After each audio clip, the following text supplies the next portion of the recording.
And folks, we anticipate starting just a couple of minutes late given the traffic problems since Metro is closed. I apologize. We'll get started as soon as we can.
And now that Ms. Jolly's here, we're going to get started.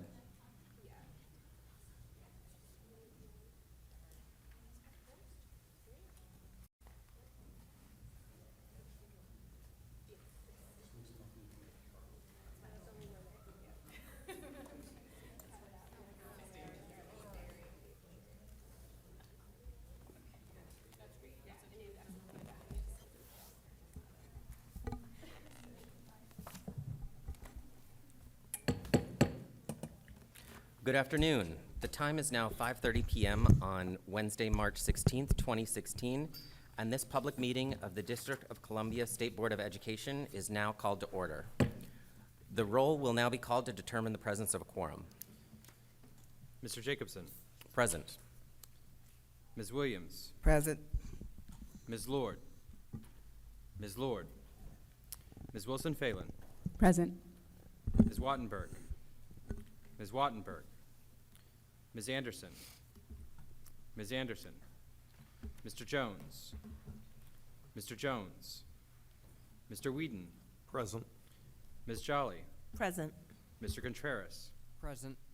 Ms. Whittington. Ms. Whittington. Mr. President, you have a quorum.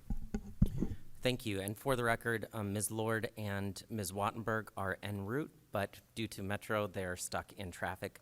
Ms. Anderson will be joining us via telephone. We'll have to authorize an electronic vote for her at the appropriate time. A quorum has been determined, and the State Board will now proceed with the business portion of our meeting. Members, we have a draft agenda before us. Are there corrections or additions? There being no corrections or addition, I would entertain a motion to approve the agenda. So moved. Moved by Ms. Williams. Is there a second? Second. Second by Ms. Jolly. The motion being properly moved and seconded. All in favor, please say aye. Aye. Any opposed? The motion is approved. Next on our agenda is approval of the minutes from the March 2nd, 2016 working session. Are there corrections or additions to the minutes? Hearing none, I would entertain a motion to approve the minutes. So moved. Moved by Mr. Weedon. Is there a second? Second. Second by Ms. Wilson Phelon. The motion being properly moved and seconded, I'll ask for the yeas and nays. All in favor, please say aye. Aye. Any opposed? The motion is approved.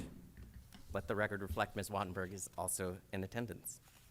Good evening. My name is Jack Jacobson, and I am the President and Ward 2 representative of the State Board of Education. On behalf of the members of the District of Columbia State Board of Education, I want to welcome you, guests and our viewing public, to our Wednesday, March 16th, 2016 public meeting. The State Board holds its regularly scheduled meetings on the third Wednesday of every month here in the Old Council Chambers at 441 4th Street Northwest. The members of the State Board of Education welcome your participation and your support in our efforts to improve education in the nation's capital. Tonight's agenda includes a vote on regulations that would introduce credit flexibility for the district's high school students. These regulations are the result of hard work by the State Board's High School Credit Flexibility Task Force, led by my Ward 1 colleague, Ms. Laura Wilson Phelon. She did an exemplary job. We will also be hearing from the Office of the Deputy Mayor for Education about actions to combat truancy in the district.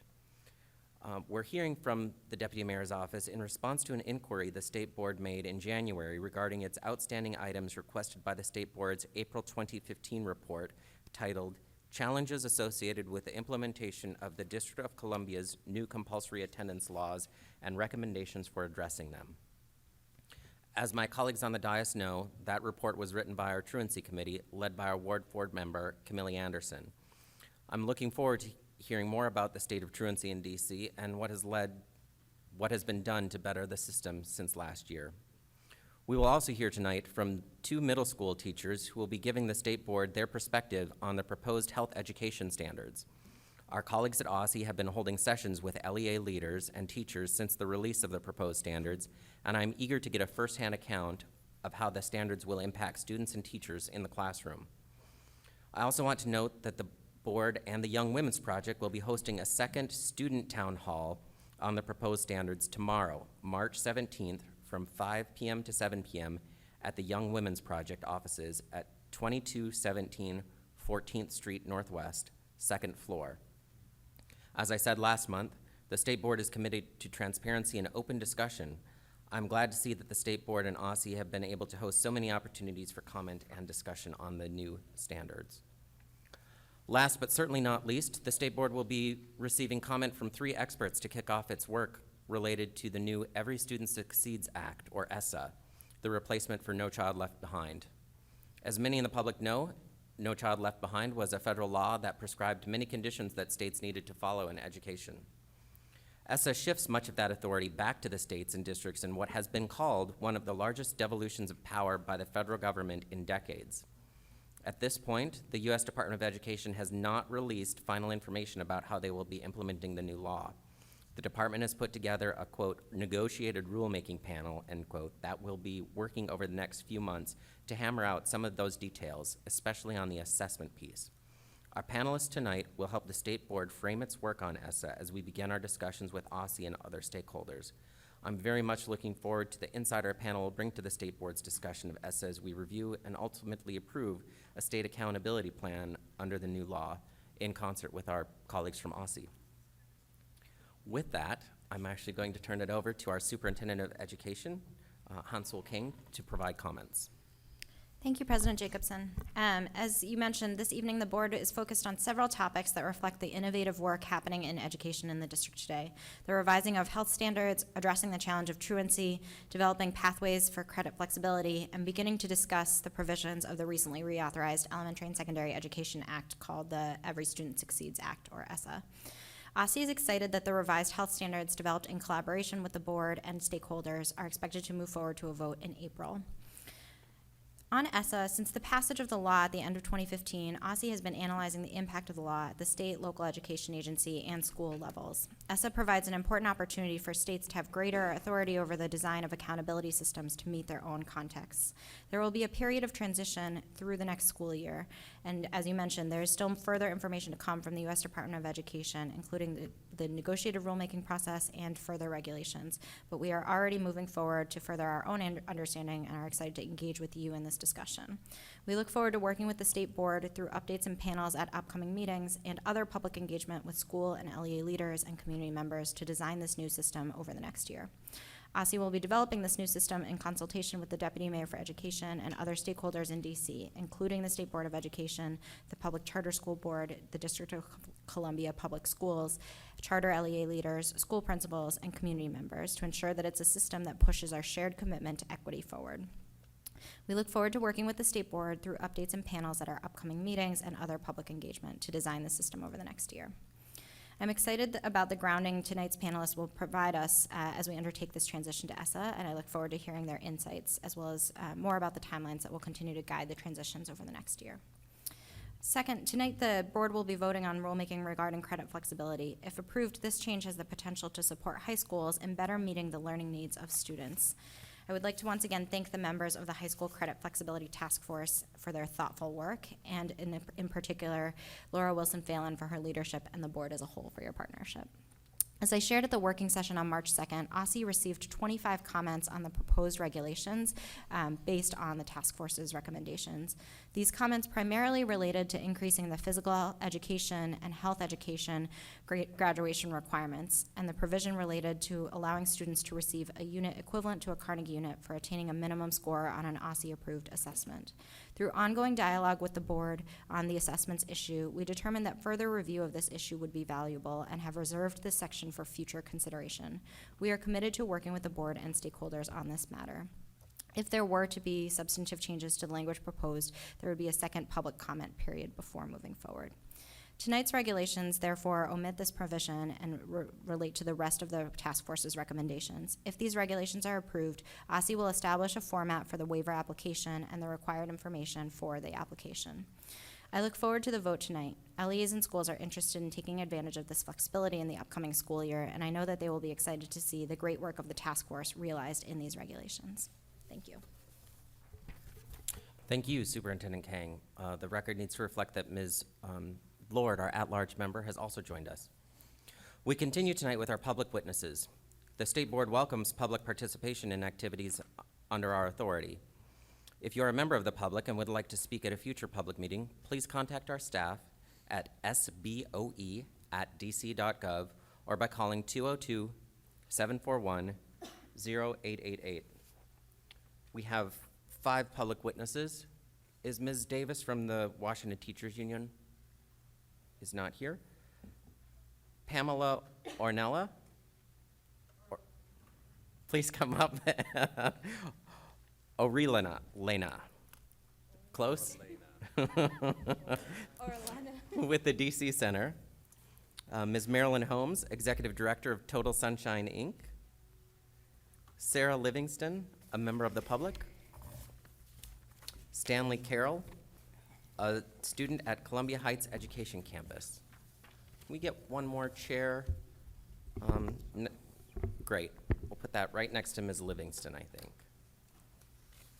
And why don't we start with Ms. Holmes? Sure. And then just move to your right. All right. You'll each have 3 minutes. Thank you so much for coming down tonight. All righty. Well, good evening. It's nice to see everyone again. Hopefully everyone has had a great day. I'm Marilyn Holmes. I'm the president and founder of Total Sunshine Incorporated. It's a DC nonprofit 501c3, as well as an award-winning television show on DC TV. We do many things in the community and have done so for the last 15 years. We've been supporting our students strongly since we started. And we're looking forward to our annual School Grade Reward Ceremony. It's going to be scheduled for Thursday, June 23rd, 4 p.m. We're still working on a location, but we're going to have all of the valedictorians and salutatorians from our great city assembled, and we're going to honor them, and we're going to support them with technological tools that we're sure they need for college. It's going to be a great day. I'll tell you, it's always a pleasure. This year is going to be our 8th annual ceremony. All of the vowels and sows are invited. They're probably doing homework right now, trying to get those spots. I'll tell you, let's see. Oh, public schools, charter schools. It doesn't make a difference whether you're in one of those. If you're a valedictorian or salutatorian, these young people are eligible to come to our ceremony and receive applause and support to continue to further them in their educational endeavors. Let's see here. Everyone's invited. Here's a picture. This is our 2013 class. I love this picture. It's so many smiling faces. Total Sunshine. We promote smiles in the community, and I'll tell you, these young people, they were smiling, and it's just a great picture. Actually, some of the people up here on the dais are in this picture. Everyone's invited. We've invited Chancellor Henderson. We're inviting everyone to come on out. Whoever wants to clap for these young people is welcome to come. It's open to the public, and we always televise it within our television show as well as on the internet and social media. We always try to give these young people as much recognition as possible because, of course, they're doing the work even today, and they deserve all the recognition that we can provide. This is a part of our school grade incentive program. Within that program, we have anti-violence life coping skills seminars with young people. We've done many over the years in the schools. We also provide them with community service opportunities as possible, budget if we have it in the budget to do so. And of course, our ceremony. It's our signature event every year, every June. You can count on Total Sunshine to support these young people in as fantastic a way as we can. So if someone wants more information on our Total Sunshine School Grade Incentive Program, they can feel free to get in touch with us. You can email me directly at info@totalsunshine.org, or they can go directly on the website, totalsunshine.org, or call the Sunshine Line. It's 202-575-0462. And I'll tell you, initially I thought, let's get together a committee so that we can have a bunch of people and all this great big old think tank to see what we can do to support the class of 2016 vowels and sows. And then I thought, we've been doing this for 8 years. We already sort of know what we need to do in order to get support. And the main thing that we generally need is people on the day of the event to help facilitate the event. We need basically people to come out and help with decorating, setting up and taking down, and making sure that everything rolls smoothly. Our team is a great team, but we always need more help. And so that's one of the things I wanted to put out there. We are looking for people to come out and help on the decorations committee. And you all will hear from me again about this. I'm going to try to keep my attendance to a maximum throughout the rest of the school year. And I thank you so much for this opportunity. It's great. Thank you so much, Ms. Holmes. Okay. We appreciate you coming down. Ms. Orellana. Orellana. Thank you so much. You have 3 minutes. Thank you. Good evening. My name is Pamela Orellana, and I am the advocate intern for the DC Center for the LGBT community. I'm a student at Montgomery College and have lived in the DC metro area for 24 years. I'm here on behalf of the Youth Working Group, a coalition of over 100 concerned citizens, service providers, educators, and youth who work to improve the well-being of lesbian, gay, bisexual, transgender, queer, questioning, and allied youth in DC. Representing this population, we have a vested interest in the issue at hand. According to the DC 2012 Youth Risk Behavior Survey, 15% of middle school and 15.3% of high school and students students identify as LGBTQ. With this in mind, our goal is to highlight how standards might be modified or expanded to better serve students who identify as part of the LGBT community and have sexual experience with members of the same or both sexes. The YRB reveals that compared to heterosexual youth, segments of LGBT youth are more likely to smoke cigarettes, abuse alcohol, use marijuana, cocaine, or injected-based drugs. They are more likely to have sex under the influence of drugs and alcohol, have more sexual partners, use condoms less, and be diagnosed with an STI, become infected with HIV, and be involved in pregnancy. LGBT youth also have increased rates of suicidal, depression, generalized anxiety disorders, and conduct disorders compared to their heterosexual peers.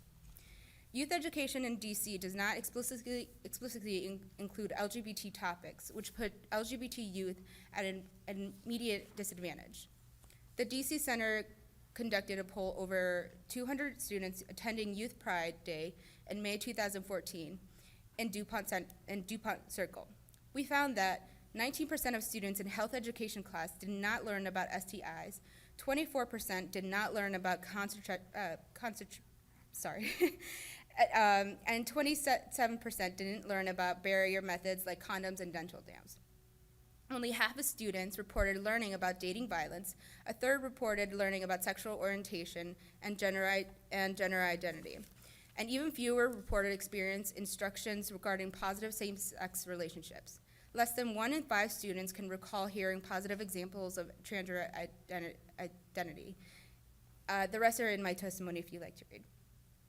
As you may know, on March 8, the Youth Working Group submitted a letter by Chris Obermeyer, to OSE and State Board of Education, identifying areas of the proposed standards that need to be modified or extended.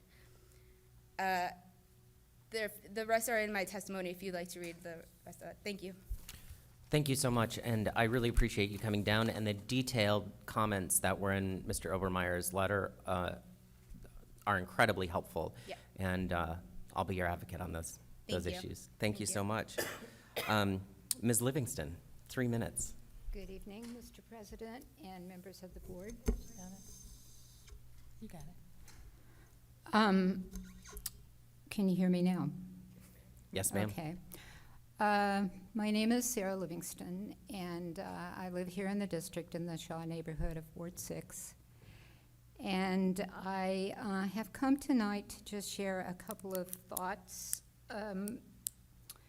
having to do with the proposed rules related to high school graduation flexibility requirements.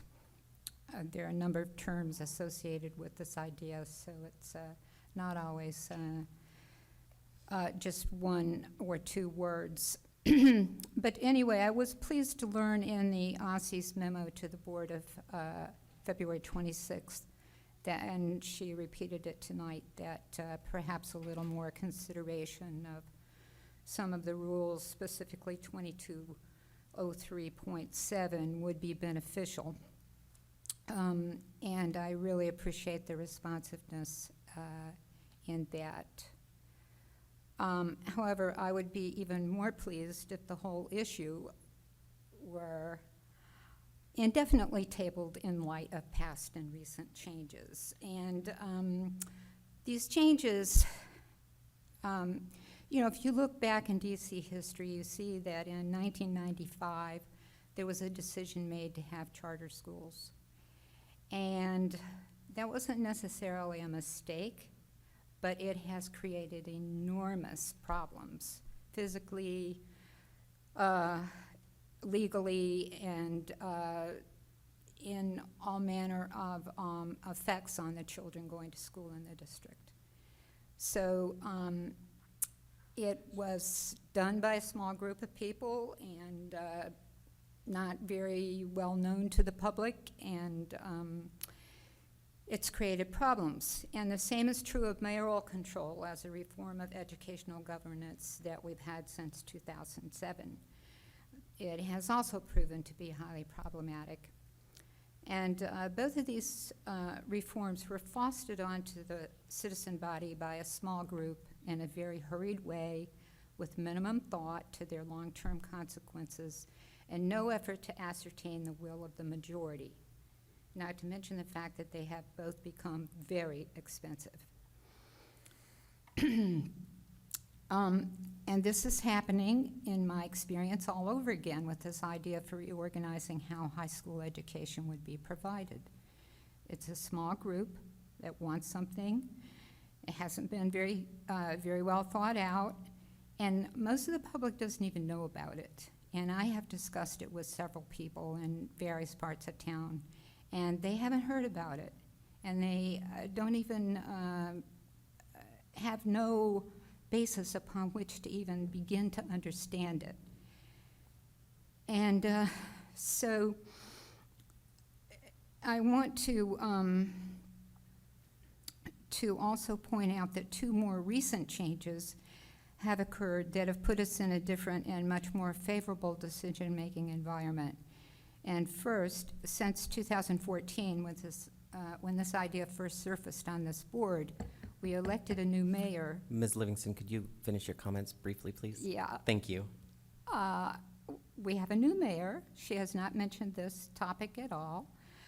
We also have the evaluation, which has given us a lot of data to work with to look at our situation. And then we've also got the passage of the Every Student Succeeds Act, which, along with having a different approach to accountability, also has the thrust of return of local control to education. And so I just want to Thank you, sir. close by saying that I want to see the most thought put into this particular subject that can possibly be mustered. Thank you. Thank you so much, Ms. Livingston. I think through the dialogue tonight, you'll hear that we've put a great deal of thought into this, and we've done a great deal of outreach, but we always strive to be better and do more. So thank you for reminding us of that. Mr. Carroll, 3 minutes. And you can borrow Ms. Livingston's microphone. It's okay. Hello. My name is Stanley, and I'm a junior at Bell Multicultural High School at Columbia Heights Education Campus. I'm not here to talk to you today about proposed edits to the health class standards and about my own experience at health classes in D.C. public schools. As a young gay man in D.C., this subject is one I'm very invested in. When I first came out to my friends in 8th grade, many of my male friends were not okay with it and did not feel comfortable staying friends with me at the time. This reaction I saw is coming from a place of ignorance, and now, 3 years later, I am friends with them again. But at the time, they did not want to be seen with me. I see this ignorance as being directly tied to the health classes in my school. When I was in middle school, my health classes, and especially the sex education part of them, were lacking. I only learned about sex between men and women, or sex between people with penises and vaginas. I only learned about condoms and birth control, and didn't learn about any other types of contraceptive or other forms of protection against STIs or STDs. My class didn't talk about gay people and didn't talk about the ways to protect themselves during if you are not having heterosexual sex.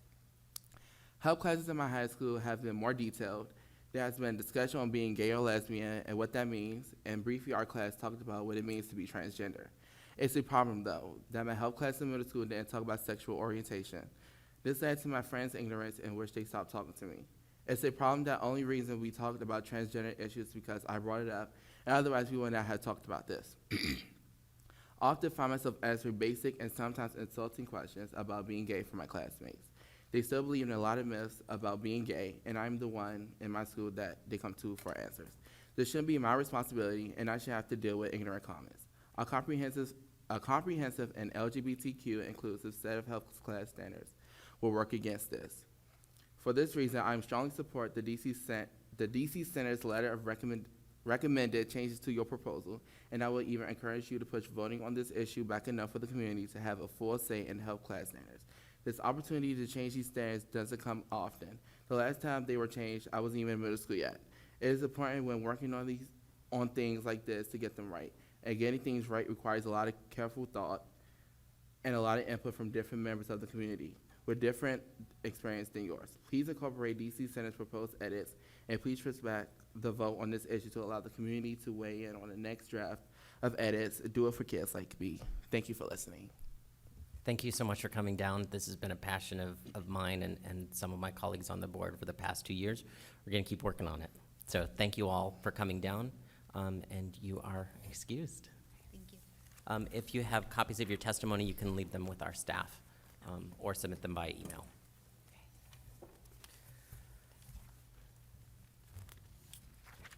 Going to now move to credit flexibility and scheduled vote. The district is, and following my comments, I'm going to ask my colleagues if we could authorize an electronic vote by email for Ms. Anderson. We'll work on that at the appropriate time.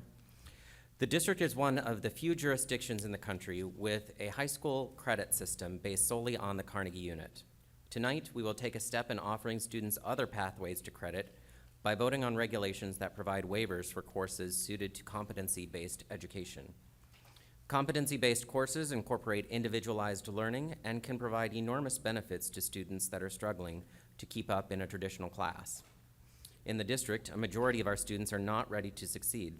I believe that the opportunity we are voting on tonight is a manifest change that will benefit all students, but I'm particularly interested in how schools will use the waiver application to provide greater support to our students that need it the most.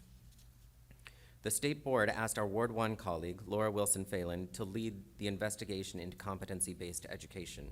She skillfully put together a task force with representatives from both public and public charter schools, the teachers union, individual teachers, students, and advocates, and she led a robust discussion that resulted in a series of recommendations that were adopted by the board in December 2015. OSSI worked diligently to translate those recommendations into regulations that were then issued for public comment. It is my understanding that over 20 individual comments were received. The resolution before us would approve the final regulations related to 3 of the 4 original recommendations: a waiver application process, altering the timeline for taking Algebra 1, and for evaluation of approved waiver courses.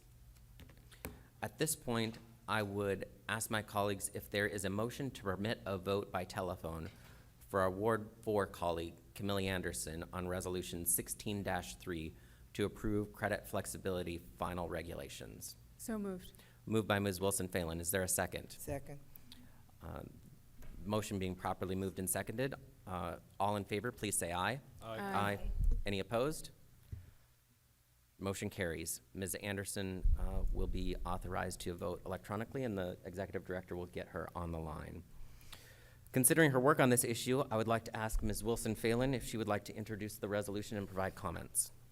Yes, thank you. I'll begin with the comments.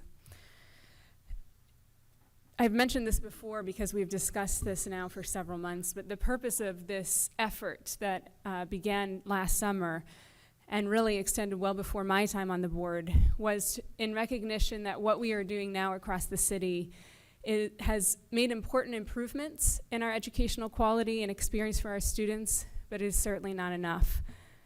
Even if it's better before, even if it's as a result of the tireless efforts of people across our education system who are reaching out to students and trying to help them succeed, we have to try new things if they are promising. We are just not making change fast enough, and entire populations of youth are exiting our system without having been sufficiently supported in their development. This is what the task force, OSSI, the state board, and others who have been involved in the process have been trying to get to, paving the way for promising approaches to be tried in DC. This process has involved broad swaths of the public, from members of the task force who represented government, schools, workforce, and civic groups across the city, to the comments captured during the public comment period, to outreach efforts at ANCs and populations working closely with high school students. We have tried our best to involve the public in this comment period. I want to personally acknowledge the efforts of the Senior High School Alliance of Parents, Principals, and Educators, known as SHAPE, to solicit input on these regulations. While we've engaged the public through many of the channels that are available to us, at the same time, my personal learning has been that it's completely insufficient. We must do more to reach out to the families, especially of our at-risk students, who populate well over half of the students in particular in our public schools. We must engage them meaningfully in co-creating solutions, to hear their ideas. That's going to get us much farther than the ideas many of us come up with on our own. And I am personally recommitting myself to this priority. I have also learned through this process that some of the most promising ideas being put forward that have the potential to help our students who are the most at risk have a risk of never being tried because of the deep, deep distrust of DCPS, OSSE, and the Public Charter School Board among populations of parents. My hope is that the leaders of these institutions are seeing this too, and that they will redouble their efforts to be transparent in their decision-making processes and go to extremes to overshare information with the public. I believe this is a necessary step and will go a long way in building trust with our collective constituents. And finally, before the resolution is introduced, I just want to thank my fellow board members who have been earnest and ardent in their efforts to explore this issue, to poke important holes in it and reevaluate and reconsider what is being offered here tonight, and not putting pride or ego first, but really thinking about what is in the best interest of students. And with that, I would ask the executive director to read the resolution into the record. State Board of Education resolution to approve final rulemaking regarding high school credit flexibility, SR 16-3. Whereas District of Columbia law requires State Board of Education approval of high school graduation requirements. Whereas the district is one of the few jurisdictions in the United States where the time-based Carnegie unit, 120 hours of class or contact time with an instructor during the year, is the sole means for awarding course credit for a traditional high school diploma. Whereas the opportunity gap remains massive in the District of Columbia, illustrated most recently by the 2015 Partnership for Assessment of Readiness for College and Career PARC scores, which showed performance for subgroups of high school students differed by as much as 78 percentage points. Whereas students who enter high school either unprepared to meet the District of Columbia's rigorous academic standards or already having acquired the knowledge and skills to demonstrate mastery must enroll in courses organized into standard Carnegie units without an option to pace their own learning. Whereas the District of Columbia is the only jurisdiction in the country that requires students to enroll in Algebra 1 by 9th grade regardless of their readiness. Whereas high schools in the District of Columbia may not tailor their credit-bearing course offerings outside of the Carnegie unit to take advantage of logical synergies between academic material that would enhance student learning. Whereas research indicates that academic outcomes and engagement improve when high school students are able to pace their own learning, choose how they acquire skills and knowledge, and determine how they provide evidence of proficiencies. Whereas key features of competency-based education include student self-pacing and choice in skill and knowledge acquisition and demonstration of learning. Whereas successful implementation of competency-based courses requires significant thought, preparation, and teacher support. Whereas the State Board of Education convened a cross-city task force of 25 members representing teachers, principals, traditional and charter public schools, community groups, the business community, the Washington Teachers Union, the Office of the Deputy Mayor for Education, the Office of the State Superintendent of Education, and the Council of the District of Columbia from August 2015 to December 2015 to develop recommendations for high school credit flexibility. Whereas the majority of task force members agreed that creating alternative pathways to earning credit beyond the Carnegie unit represented an important first step toward improving academic outcomes by recognizing that not all students learn at the same pace, nor best demonstrate understanding of content based on 120 hours in a traditional classroom setting. Whereas the task force's report makes the following recommendations for earning high school credit. Number 1, create a waiver process for schools wishing to pursue competency-based learning. Number 2, allow students to receive credit for demonstrated knowledge in world languages and mathematics. Number 3, maintain Carnegie units as the default means for earning credit where neither of the two above conditions apply. Number 4, consistent with the benefits of student self-paced learning associated with competency-based models, remove the requirement that students enroll in Algebra 1 by 9th grade. Whereas the State Board of Education passed a resolution on December 16, 2015, advising the state superintendent to consider the high school credit flexibility task force's recommendations as outlined in its report, and to initiate rulemaking to implement the recommendations. Whereas a notice of proposed rulemaking was published in the DC Register on January 22, 2016, at 63 DCR 4 for a 30-day public comment period. Whereas the proposed rule maintains the Carnegie unit as the default means for earning credit towards graduation and creates a waiver process for schools desiring to pursue competency-based learning. Whereas the proposed rulemaking requires students to enroll in Algebra 1 by 10th grade unless the school is granted further flexibility to this requirement through a competency-based waiver, while acknowledging that a specific 3-course sequence is required for graduation from high school. Whereas the State Board of Education held working sessions on January 6, 2016, February 3, 2016, March 2, 2016, and public hearings on December 16, 2015, January 20, 2016, and February 17, 2016, to discuss the proposed rulemaking and receive public testimony. Whereas the public comment period officially closed on February 22, 2016, with the state superintendent having received numerous comments from advocates and members of the regulated community. Whereas the proposed rules allow students to receive credit for demonstrated knowledge in any required course, and the state superintendent received several comments regarding subsection 2203.7b, which would allow students to receive a unit equivalent to a Carnegie unit for attaining a minimum score on an OSCE-approved assessment, and accordingly the state superintendent does not adopt subsection 2203.7b as included in the notice of proposed rulemaking, but rather reserves the subsection to allow for further examination of this issue.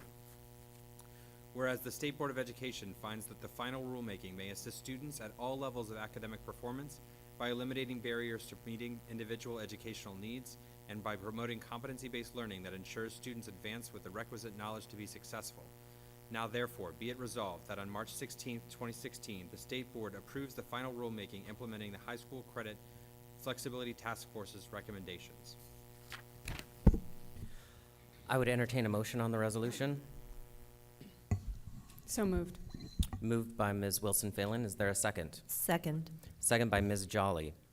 Now that it's been properly moved and seconded, do members have comments? You may have up to 5 minutes. Mr. Weedon? First, let me state that I'm a strong believer in competency-based education and credit flexibility. I want to thank the task force and especially my colleague from Ward 1, Laura Wilson Phelon, for their work on this issue. However, I've long had concerns about the lack of accountability in our public school systems, and I believe we need more clear lines of accountability. This proposal, the regulations as currently written, I believe give both DCPS and the Public Charter School Board too great of a latitude in determining what counts for credit in our schools. Under the proposed regulations, DCPS will approve waiver applications for its own schools. The Public Charter School Board will also be given authority to approve waivers for public charter schools. Given that the Public Charter Board has previously approved the opening of a school that will provide competency-based education units, this situation raises concerns about the independence of the Public Charter Board in making these decisions. My belief is that the work of the State Board must create a framework to ensure transparency and accountability. Our two public education sectors have continually failed to coordinate activities and lack accountability to the public. And as Ms. Wilson Phelon mentioned in her comments, there is a deep distrust in many of our communities of both systems. Despite much progress in our schools over the last few years, we need to better engage and listen to those who have not traditionally had a voice. It is also time for us, the State Board, to assert our authority and to work to ensure transparency and accountability for our school systems. Tonight, I begin that call. I call for our city schools to work jointly, to work more aggressively to ensure transparency and to hold them to a higher standard. Mr. President, I move my proposed amendment for consideration. Is there a second? Second for discussion. Ms. Wilson Phelon seconds the amendment for discussion purposes. Discussion? I think, Mr. Weedon, you eloquently stated your case. Mr. Jones, did you have a comment? No. And I tend to agree with you. I appreciate you bringing this resolution forward. Any additional discussion? Ms. Lord? I just want to echo what my colleagues have said. The issue of transparency and accountability has come up in just about every conversation, the access to data. And as somebody who has worked on the competency-based learning portion more years than I care to recall, I think it's essential that we have a way of measuring the effectiveness of the policies that we put in place so that we'll know that they're having the intended effect. So I just want to say I'm very supportive of this amendment. I, in fact, had an amendment of my own ready to queue up about the accountability and need to measure our success. Thank you. Ms. Wilson-Phelon. Okay. Great. I just want to say, while I appreciate the sentiment in this amendment, I don't think it's an appropriate amendment, and I don't see it as a friendly amendment, and I will share why. The first is that the language that actually was put into the regulation was very carefully constructed to ensure a balance of accountability and authorities where they appropriate lie within our law, and I think this goes above and beyond that, and I will particularly speak to the authorities associated with the Public Charter School Board, where, as all of us know, they have the authority to charter public charter schools in our city, and as part of that chartering process, they approve the approaches to teaching associated with all of those schools, including their curriculum. By asking that OSSI oversee the Public Charter School Board's decisions associated with curriculum and teaching approach, that goes above and beyond my understanding of what the law allows.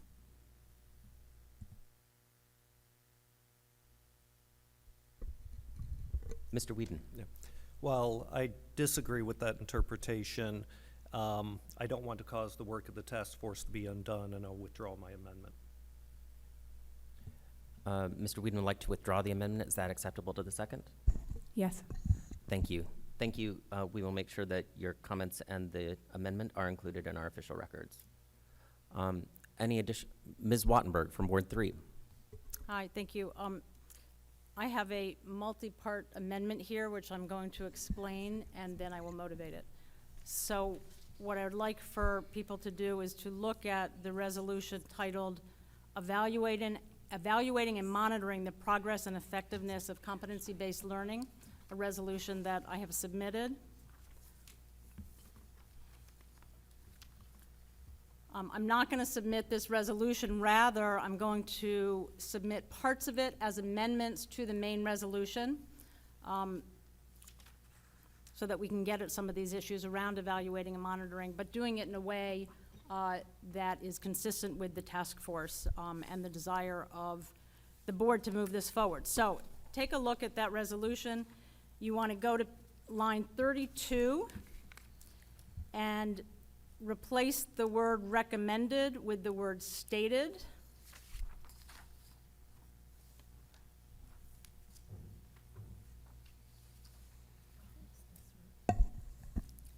Point of information, Ruth, I think you mean to say replace recommended with report stated, so that it reads the task Correct. force report Correct. stated. Thank you.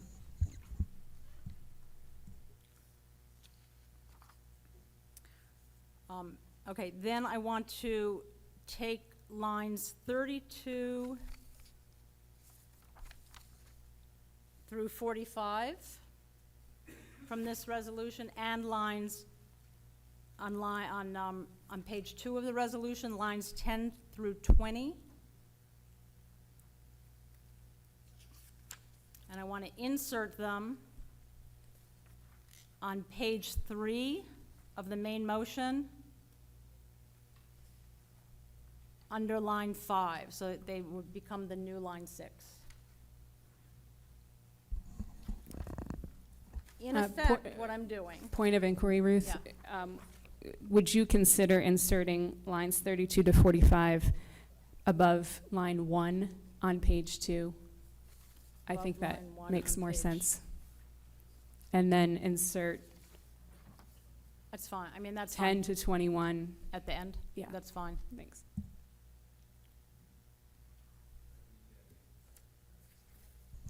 So this would insert lines 32 to 45 above line 1 on page 2? and then the remaining lines, which are 10 through 21 on her page 2, above. Yeah. So, and in effect, what I'm doing, just to be clear, is taking from my resolution the bottom 3 whereases on the first page and inserting them into the main resolution. Would you, for our viewing public, either briefly summarize or read those provisions? Yes. Okay, so the first insert is as follows. Whereas the task force report stated that in the waiver, educational institutions must describe for which course or series of courses the waiver applies, the method for determining competency within those courses, and the level of performance or achievement that will constitute mastery of state standards for each course or series of courses that will not be using Carnegie units. Whereas the task force recommended that, quote, DCPS and PCSB shall submit evidence of the progress and quality of implementation on each waiver to OSSI annually, end quote, and that this, quote, evidence shall be posted publicly and be reported annually to the State Board of Education, end quote. Whereas task force members, quote, express support for appropriate review of the progress and implementation of waivers and expect that OSSI will analyze, evaluate, and transparently share with the public the information it collects from DCPS and PCSB to assess whether CBL is improving outcomes for students. The second set of inserts goes like this. Now therefore be it resolved that the State Board of Education calls on OSSI, consistent with the task force report, to establish a rigorous application and application process, including development and provision of public relevant rubrics that will ensure that waivers are awarded only to programs that have reasonable plans for helping students to reach DC academic standards and credible competency-based assessments that assure that students earn credit based on genuine mastery of DC standards. Be it further resolved that the State Board calls on OSSI to establish a process consistent with the task force report through which both OSSI and the SBOE can effectively monitor the effectiveness of waiver recipients in implementing their waivers and raising students' achievement of DC standards.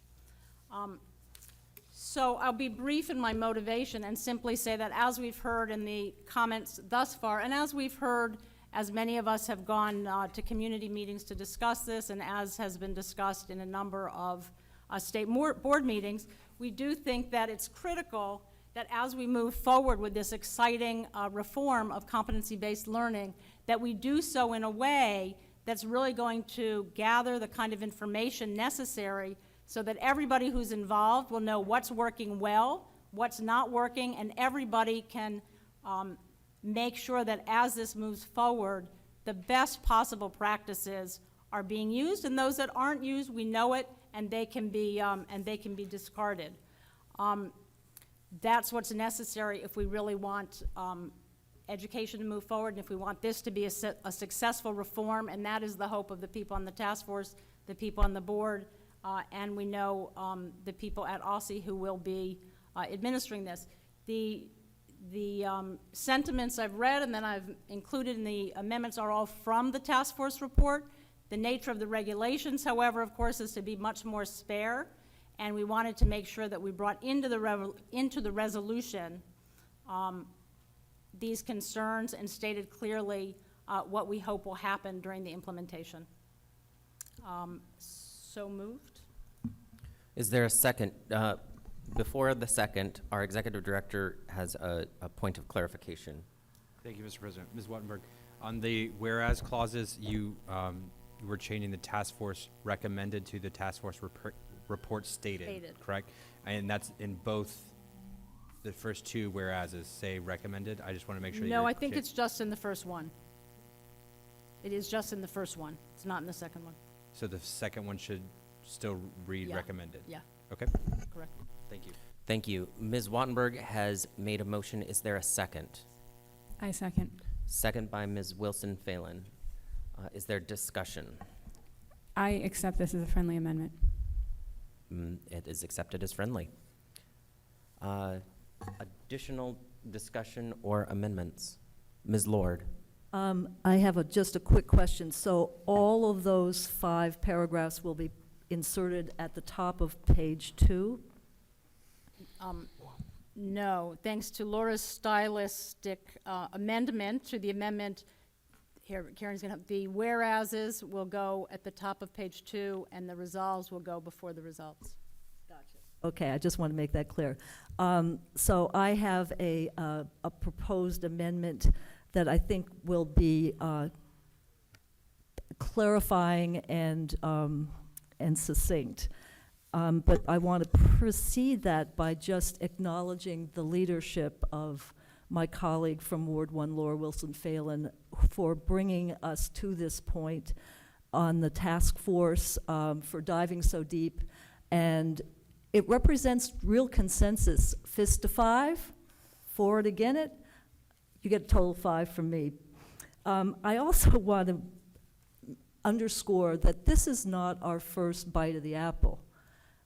Years ago, I was on a National Association of State Boards of Education study group about how do you educate the learner of the 21st century, and the New Hampshire State Board member who started competency-based education in that state was a member of that study group. So we were able to bring that into our discussions here. Subsequent to that, my colleague, Mr. Jacobson, went to Maine to see their state's competency-based system. We have had lots of informative discussion with NASB, including a stipend to do this competency-based work, and we got to the point of almost voting on a competency-based proposal at the end of December 2014.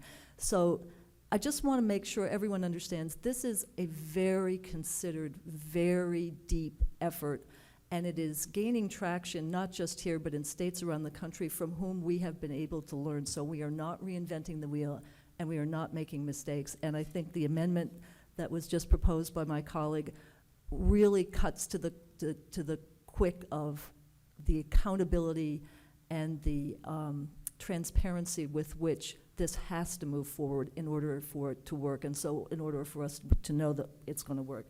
So, so to get to my amendment, there is a, on page 2, line 37, I would propose that we strike the clause beginning on line 41, which is the comment period, the superintendent having received numerous comments from advocates and members of the regulated community, to whereas the proposed rule was adjusted by the Office of the State Superintendent of Education to reflect numerous comments received before the February 22nd, 2016, before February 22nd, 2016, including reserving for further examination subsection 2203.7B in the Notice of Proposed Rulemaking that established an option for students to receive course credit by obtaining a minimum score on an approved assessment. That was, I did not think that characterizing the public comments was accurate or necessary, and the result of those comments was to have a clause reserved, the one that caused the most comments. So I wanted to make the linkage between public comments and action on those public comments. So this proposal would replace lines 37 through 46.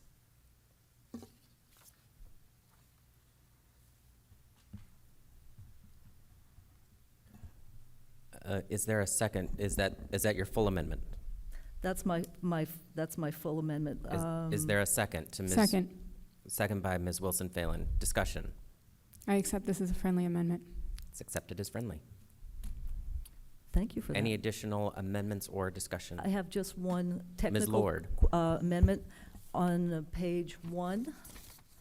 The third whereas, line 16, it says currently the performance for subgroups of high school students differed by as much as 78 percentage points. I went back and did some math, and I would like to suggest that which showed performance for subgroups of students, not high school students, but students, differed by as much as, check my math one more time, 72 percentage points. Is there a second? Second. Any discussion? That's accepted as friendly. Accepted as friendly. Is there any additional comment or amendments? If not, Ms. Jolly from Ward 8.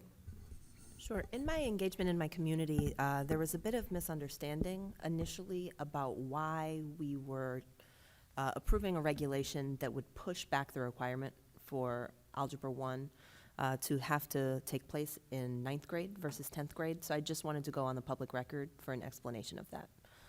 As it stands, to graduate from DC Public Schools, a student has to complete 4 years of math classes. However, only 3 of those courses are specifically named and come in a specific sequence.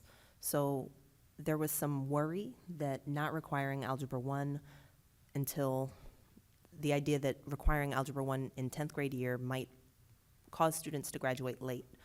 I just wanted to, on television, make it very clear that we're not changing the actual requirements. We're merely making it possible for that 4th unnamed math credit to be taken in the 9th grade year as a remedial math course, so that when students are finally required to take Algebra 1, by the time they reach their 10th grade year, they are far more prepared. That's all. Thank you. Thank you, Ms. Jolly, for that clarification. Any additional comment? If not, I would move the vote. Second.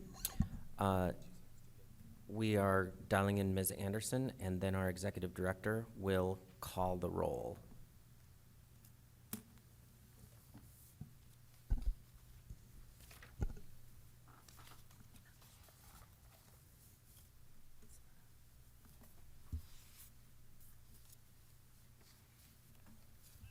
Hi, Ms. Anderson. Hold on one second. I'm going to put you on speaker. And this is the motion to approve the resolution as amended.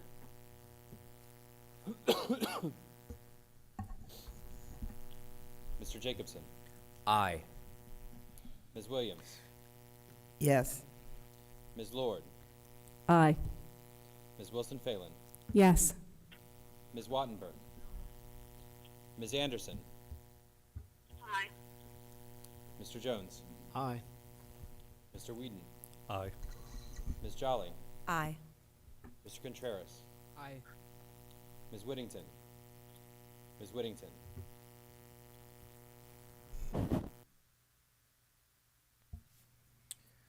With that, the ayes are 9, and our student representative also voted aye. The nays are 0.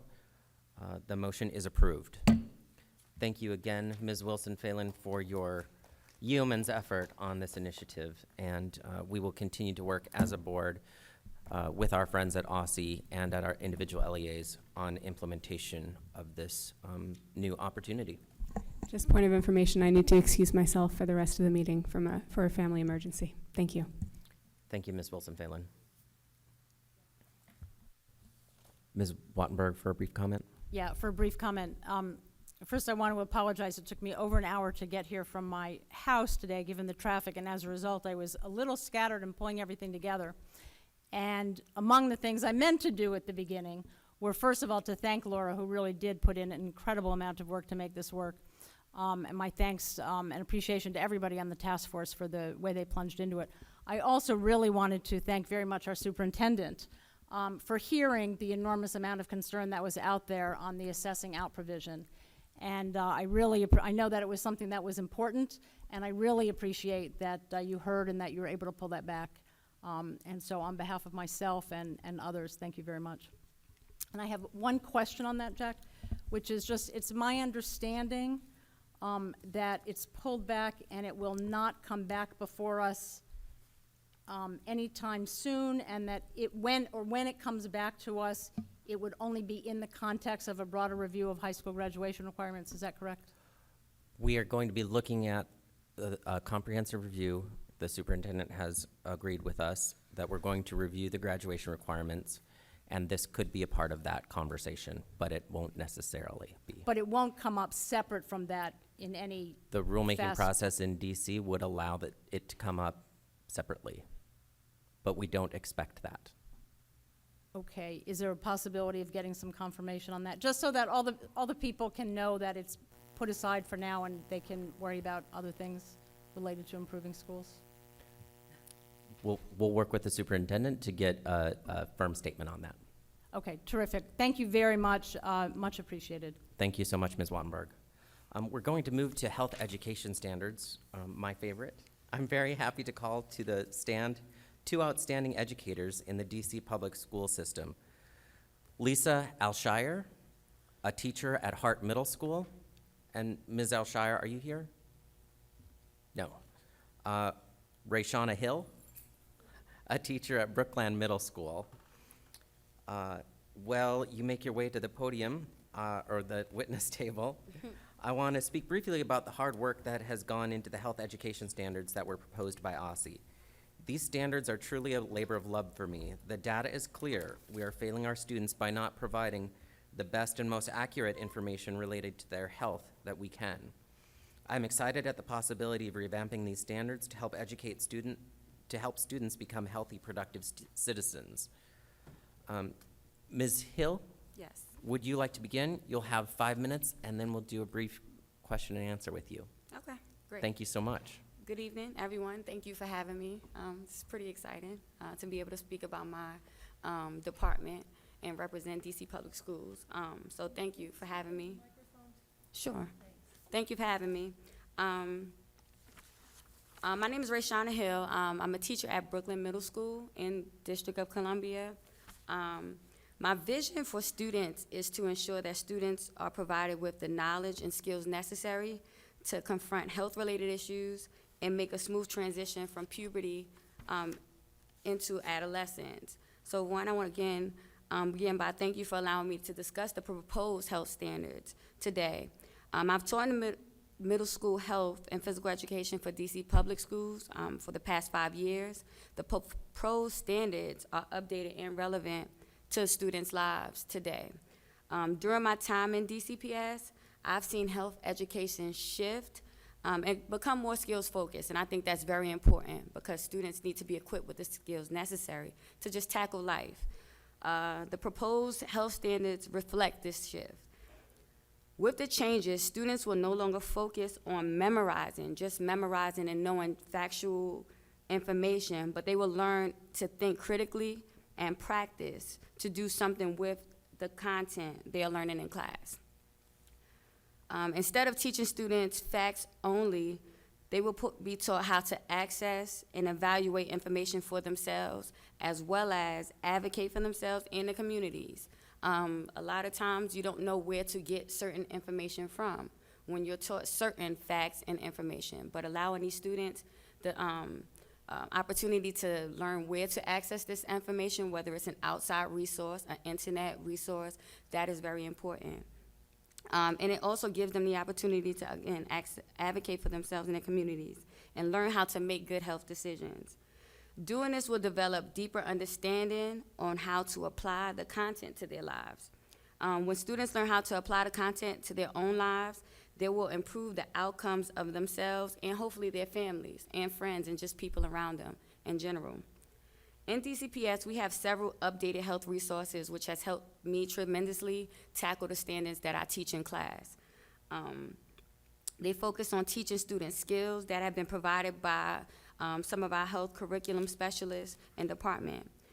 To effectively teach the standards, teachers will need access to evidence-based resources and curriculum to support the focuses on how to teach health skills.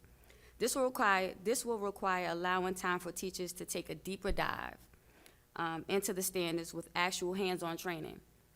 Teachers will need to see how to teach both content and the skills that are addressed in these new standards. The training should show how to actually address the standards and how to integrate those things into our health and PE courses. That way we are ensuring that students get the full knowledge necessary. I'm excited about this shift to skills-focused health standards because this will help us truly impact our students and how they attack everyday life. Thank you for your time listening, and that's it. Thank you so much for taking time out of your evening to come down here problem at all. and speak with us. Do board members have questions? We'll do 5-minute rounds. Mr. Jones, we'll start with. Thank you. Ms. Hill, welcome. Thank you. And share with me how you're doing at your school at Brookland. How I'm doing? Yeah, and I'm tell doing- me about your students and how this will impact your students. And I'm doing pretty well. I'm transitioning to this new school, brand new environment. I'm coming from a school where I was highly effective, so to bring my skills over there, I've been doing pretty well in the classroom, addressing issues that my students are facing every day. So I like to look at the standards and take those things that my kids need and find ways to help them access information that can help them in everyday life. For instance, a lot of my children in middle school, which parents will be surprised, a lot of them are either beginning to engage in sexual activity or just exploring it. So to provide them with different resources to help them make the best choice possible for their lives, or just give them information so that they can, advocate for them, whether it's about speaking about STDs and getting them information to free testing, or just telling them about how to handle relationships within their environment.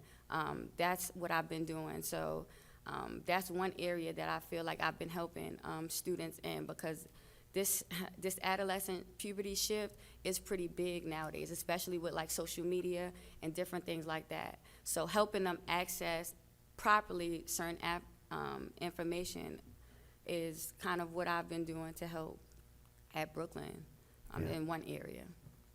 And if you had to grade yourself, well, never mind, don't grade yourself, but tell me more about your students and their encounters. It's urban and mostly black students at the school. They're coming from different areas of the city. A lot of them, we have a population, we have a good number on that just made, we had honor roll assembly. We have a few students that made honor roll. We have had some struggles at the school dealing with different bullying and things like that, but the school's been coming up. We have a lot of support coming from outside that's helping and things like that. Okay. If you could ask for help in your area that would help your students at your school, whether it was me or any other board member, and I'll tell you why I'm asking this, what would you ask for? Right now, I ask for, just resources to help my students with some more like character development. What kind of resources? Try to be as specific as possible. Different programs, maybe different mentoring programs that can help the students to see more of not just what they see around them every day, but give them access to things that they may not be exposed to help them hopefully live a more healthier, successful life, because that's what I feel like in those areas. Some of those areas students are lacking is seeing positive character around them in certain areas. So to have different mentoring programs that can help them, I think that'll, outside of just everything being academic, I think that'll help a lot. Okay. Your school is in my ward, and I want to assist your school. As a matter of fact, I have a meeting with the principal soon. But I must share with you, there's not a day, literally, that goes by that we don't get bad reports on what's going on over there. And I ask you that because I sincerely want to help. Quite often, we put blinders on and say things are fine. Guess what? Things are not fine over there. I live very close to the school, and I encounter the students almost on a daily basis myself. And so there's evidence that the complaints are legitimate. And quite often, our teachers and administrators And I hope central office is hearing this, are reluctant to reach out for help because they think it's going to create a problem or they want to follow the company line. We all know middle schoolers it's a tough period in their lives. And I'd like for us not to turn a blind eye, because I've witnessed it. It's a tough time. And I want to be of assistance, so I'll reach out to you. Definitely, we're looking forward to that. And you teach phys ed? Health and phys ed, yes. Health and phys ed, Yes. nice gymnasium, isn't Yeah, it? very nice facilities over there. Yeah, I advocated for that gymnasium. DGS did not want to put a full gymnasium in that school. As a matter of fact, they don't want to put them in any middle schools, but that's inappropriate. If we're talking about preparing our students for the next phase in life, and even if they're playing athletics, you can't put them in a 3/5 gymnasium and expect them to be prepared when they get to high school, physically, first of all. Secondly, it also gives the phys ed teachers enough room to carry out their tasks for their students. So, but it's a beautiful school. I believe everyone there is committed. But give it some thought, because there are a lot of businesses and community people that want to provide assistance. Right. And were you the coach of the volleyball team? Yes, I was. Well, congratulations. I know Thank you you. guys had a successful year. Yeah, we did. But the next time, if you need some help, I'm available, because I understand the students could not see some of the games after school because of a lack of Security. I'll pay for the security. Well, that's good. I'll definitely be in touch, because I'm the I'm athletic. saying this publicly, because again, I know central office sometimes is, oh, no, we can't do that. Central office, I'm volunteering, and other businesses will as well.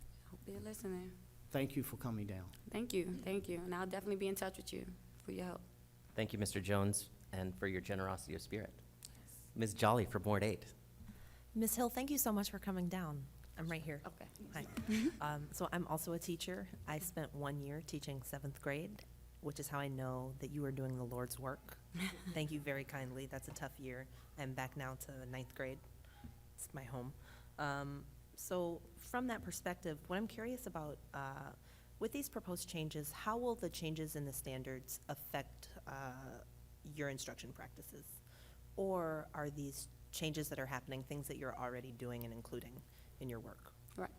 The things, so I'll go, I think when I began, it was a little bit different because I was new. So going through different trainings and stuff, I was able to incorporate, because of our curriculum specialists and things like that, some of these skills-based changes into my curriculum already. So whereas I've had programs, I'm teaching lessons on healthy relationships and interactions, I'm able to bring in resources from like the rape prevention program into my classroom to teach kids skills and give more information to basically piggyback off what I'm teaching the students. Again, I've never been through a situation like that. So to have, people come in that can talk and then give more resources, that has helped. So again, that's that access of information, and then allowing students to now be able to advocate for themselves. If they feel like they can't talk to me, they can't talk to their parents, they may be able to call these resourceful information people to gain help if that's what they need, or just get more information because their friend may need it. So again, that's how I've been helping access it. Again, so a lot of programs and a lot of things that I've come in contact with, I've been able to incorporate and help teach those skills. So whether it be refusal skills, whether it be skills on how to just say no, how to stand apart and stand out for doing something positive instead of doing something negative. We go over those things. So instead of it just being like a role playing where you guys come up with scenarios, I'm telling them, how they can respond to certain situations so that when they get into it, it's not like a shock, like, I don't know what to do. So those are the skills that these students need to be equipped with to make better choices, just, for their life, and just be prepared for everyday life, which we've all been through. Again, I'm sure if we go back to our middle school and high school years, it's a lot of things we'll do differently now. Why? Either because we experienced it, we went through it, or we just learned about it. and now we'll make different decisions. So, I mean, as much as we can, I think it's important to incorporate those things, and that's what I try to do. And it just gives a different feel instead of just trying to learn facts and figures, about something. So I think that's pretty much very more important, to just be prepared to tackle those every day. So just to follow up, because I want to make sure that as we do transition into these, and it sounds like you're already doing that, is there any kind of PD, professional development, that could help us support you, or that could help the system support you so that you can be an even more effective teacher when it comes to implementing these new standards fully? Yes, whether it be different programs, again, just thinking about what the standards are tackling. So if it's an emotional health, we have students with depression and things like that. So whether it's resources that we can, have them access or send them out to after learning about these things and what the signs and symptoms may be, things like that I think will definitely help. And then just giving teachers professional development, and because again, that's some things that we've been going through in DCPS. We've sit through the actual programming that different programs will give, and it gives us just sometimes, if I know I can speak for myself, it's like an eye opener. Like, wow, I wouldn't have ever thought about that, or I wouldn't have never tackled this lesson in this way. And it's just another add-on to the things that we teach. I guess that's what I was asking, because I too have suffered through some miserable PDs in the past. So I'm wondering then what an ideal PD for these new health education standards would look like, in addition to giving you the programming support that you've asked for, and in addition to giving you the evidence-based resources and curriculum that you mentioned in your testimony. I think I think just giving, having sessions where you can go through what you would want to put your students through would be very important, because again, you can tell me that this project is out here, and I may not see the importance of it, but actually going through it, seeing how it can be accessible to kids and how they would, understand the information, that has helped me a lot and made me say, I want to teach this in this way. Not that I need that program to teach it, but now I'm seeing how they do it and how they can, gain the interest. It helps me incorporate those things, because again, that program may not work at my school or the next school, but something I can take from it that I know will help my students, because I know my students. So just going through different things like that, I think, is a big help, because that's, what helps us get to our students. Because I can't take everything from, off paper and say, yes, this is gonna work for my kids, but I can take parts of it and say, hey, this might work and this might work for my particular population and things like that. So I think more training like that. Thank you so much, not only for your testimony, but for your work with kids. No problem. Your students and DCPS are very lucky to have you. Thank you. Additional questions from board members. Ms. Lord, our at-large member. Thank you very much. Thank you very much for being here. It's wonderful to be able to hear from an educator and sort of get that voice, fresh voice from the field. Just a real basic question: what does the health curriculum, or how many minutes a week do you spend doing health? Is it a half-a-year thing? Is it one course for the whole year? And just help me understand just how many minutes in a week you're interacting with your students. Right, so I see my students 5 days a week for the advisory, and then we rotate. So I'm gonna say it's 3/4 of PE about they're getting, and then about 2/4 of PE and 2/4 of health. So it's split kind of half and half with my students. So you're basically giving them a 360-degree health, physical education, nutrition. Because sometimes I incorporate it into PE. It doesn't have to, we don't have to have a health day PD. I can incorporate everything into one, which is a lot of times, sometimes a big help, because those skills, just, it touches every area, so yes. And do you interact or integrate your lessons with, say, the science teacher or the literacy, English language arts teacher? So I have to support just different school initiatives. So in doing that, sometimes I'm incorporating with a lot of different other subject areas. So essentially, health is not being taught at your school as a completely separate entity from living and learning, which is a very exciting concept for those of us who had, the talk in one lesson in biology. Yeah, right.